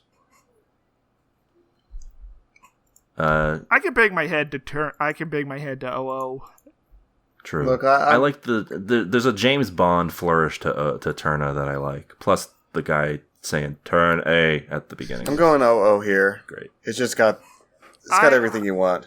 Come on.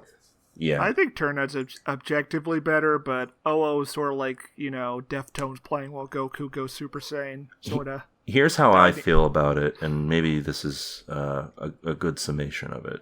In terms of actual opening, like to watch, Turna has the better, more interesting opening. But in terms of like setting a tone, being a cool song, 00 clears it. Yeah, it gets those pussies popping. Yeah, exactly. Listen, 00's on that Kendrick beat, and we don't. Okay, so I think that is all the awards we need to give out. Yeah, I think so. So now I want to say best protagonist. Ooh. Yeah. Which I guess is Lauren. Lauren. I guess I would give it to Lauren because he's like the most proactive, the most talkative, the most unannoying protagonist. I like Setsuna. Or Lock on Stratos. Let's give it to Lock on Stratos and his Haro. Does he count as a protagonist? I'll take him. It's kind of an ensemble show. All right, then Lock on Stratos. Name alone, if he wasn't even he's already cool before you even see him. Okay, I mean, if we're just gonna go with like the cover protagonist, not like expanding it to an ensemble. Oh, I love the edgy boy Setsuna. He's like okay. I do like the idea of a quiet protagonist. Give me some more. He is Shadow the Hedgehog. Yeah. Yeah, he does. I can't remember what the guy's name in Gundam Wing is. Hiro Yui. Yeah, he feels hero coded. Yeah. He doesn't threaten to kill anybody. Yet. But he does have the I'm still fighting scene. Yeah. Which is kind of like that. Yeah, it's good stuff. I think he deserves it. Okay. All right, let's get to these rankings, huh? Rankings. Yeah, I think based on what we've said, the only one that got unanimous tune-in, it's got to be the winner. Yeah, we'll get there, Keo. We'll get there. It's about rankings right now. Right. What's the bottom tier? Oh, Gundam Seed. See, yeah, for me, I'm gonna have to go with Gundam Seed for me, I think, as well, because it doesn't have a cool theme song for the Gundam like Unicorn did. Yeah, I also just like Unicorn's visuals better, I guess. Gundam Seed's in that weird spot where they're still figuring out how to even do it. When you think about it, the Unicorn Gundam is sort of like Phase Shift. It's Psycho Frame Glow.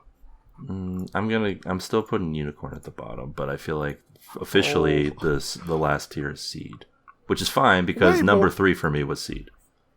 I think Unicorn was way better about his time usage than Seed. I was watching Seed more than I was watching Unicorn Gundam at the end. All right. Also, Kira's a blank slate, but at least he's not like an annoying little shit boy. Okay, so we have to agree on this, so that makes... No, yeah, it's whatever. It's the the 2 votes to 3, so the bottom is seed. Yeah, so putting seed at the bottom. I am fine with... my third was going to be seed in a shocking twist. I keep looking at this bad guy, and it makes me more interested in Turna. I feel like Turna deserves at least a second spot. Yeah. I would have killed if you give Turna the third. Yeah, well, I'm definitely putting Unicorn at my third. Yeah, that's fine by me. I think that's fair. Yeah. So really the only thing I would switch is I would put Unicorn at the bottom. And then Turna is second. It's Turna is second, and that means, of course, that the number 1... So I'm just going to say it, the rankings. At 4, we have Gundam Seed. At 3, Gundam Unicorn. At 2, Turna Gundam. And that means number 1 is Gundam 00. Yeah, I did not expect Gundam 00 to pull this off. No, it kicks ass. Those 3 episodes rock. I might go watch the rest of it. Which... You might. Me saying I might is like a great endorsement. Yeah. Yeah, it's... No, it kicks ass. Characters are fun. The situation... Like, it's... Turna Gundam definitely has a novel idea for Gundam, but it's slower. Gundam 00 is hitting the ground running. Overall, Turna might end up being the better show, but, I mean, if we're judging by what we watched, Gundam 00 wins, hands down. I can confirm that the Turna Gundam does do spins and flips as well, but it's like a gymnast. See? I mean, I would like to have seen it. But we watched 3 episodes of awkward teenage sexual encounters. Damn, maybe TV tuners isn't... Maybe we've been reviewing TV wrong this whole time. It's possible. I mean, we watched, the traditional length for getting into an anime. Yeah, you're right. 3 episode rule. True, 3 episode rule. And I guess, yeah, we've completed our task. Does this mean we can go? Congratulations. Thank you. You've completed the gauntlet. Your rankings are questionable, but overall good. Oh, okay. You have no notes for us? You didn't have any strong opinions on any of the Gundams? We can just kind of... You were a little quiet, Kiorein. Yeah, I mean, that's kind of my vibe here, general, isn't it? Yeah, I just, what did you think? You should say something nice about the Virtue Gundam, Kyo. I like the Virtue Gundam. Okay. I'm glad that you enjoyed your second gauntlet. Hopefully it was less painful than your first one when I put you here in Denver. What? That's right. I've been tormenting you this whole time. Your life is in my hands once again. And I'm afraid this will be the last episode of TV Tuners. What? That's right. I've grown bored. It took you 4 years somehow to get to 200 episodes. You took some How's that breaks. Well, I mean, there's 50 weeks in a year. The time still doesn't really make sense, but... No, I think it makes perfect sense if you do the math. If you carry the 1, divide the 2. 4 times 50 is 200. Oh, we did pretty good. Yeah. Oh, yeah. I'm shocked that when you say it like that. I've grown tired of you, is what I'm saying. Oh, okay. It's time for me to spread my wings and fly, but first, I must make you pay. Oh, is he gonna stab one of us? Goodbye, TV Tuners. Oh. Did you hear that sound? It sounded like the air was being shut off. Oh, now you hear a new hissing. Yeah, what could that mean? I don't like new hissing. Does anyone smell like almond? You hear that knock on the door? Well, Swanson, you're closer to the door. Here, look, I'll get it if you guys are scared. Wait, we could have opened the door the whole time? I'm tied up. Yeah, I'm just in my shorts here. I can move around and do whatever I need to. That's right. It's me, the real Dark Swanson. What? That guy you were talking to, that wasn't Dark Swanson. I'm Dark Swanson. I don't know who that guy was. So are you evil? I mean... Are you here to... I'm gonna save you guys. That guy was no good. Oh, okay. Let's go. I feel like this is a big reveal that I should care more about, but I have no idea what's going on. Yeah, I'm mostly confused. Like, why are there so many of me? Am I the main character? I didn't think of... I'm the host. I get, like... When you think about it, Swanson is like the Gundam of TV. Do you guys think we should just get into the helicopter that this other Swanson has ready for us? I must whisk you away from here, a place that he can't find you. Oh, we're leaving Denver? For You mean good? like Aspen? You're leaving Denver for Like a Aspen? better climate. Okay, where? Well, let's just say you're gonna love Phoenix, Arizona. Well, I guess let's go ahead and get on here. Before we leave, of course, I want to say congrats to everybody.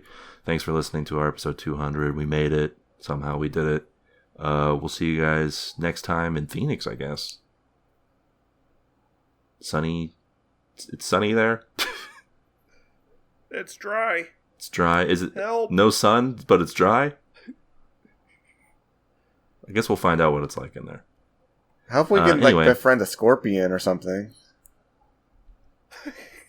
Ooh, yeah, maybe. The crab's not coming with us. Is the crab coming with us? I don't see it. We don't have time. Let's go. What's the rush? Okay. Yeah, let's go.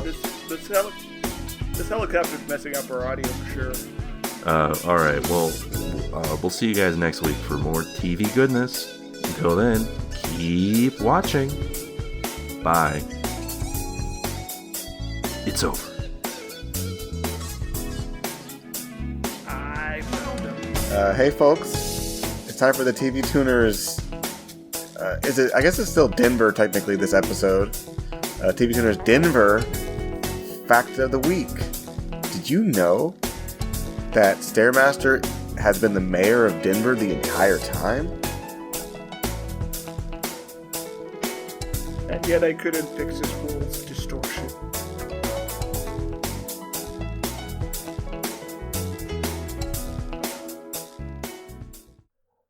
They're leaving. Dang it. I guess Light Swanson will have to get them another time.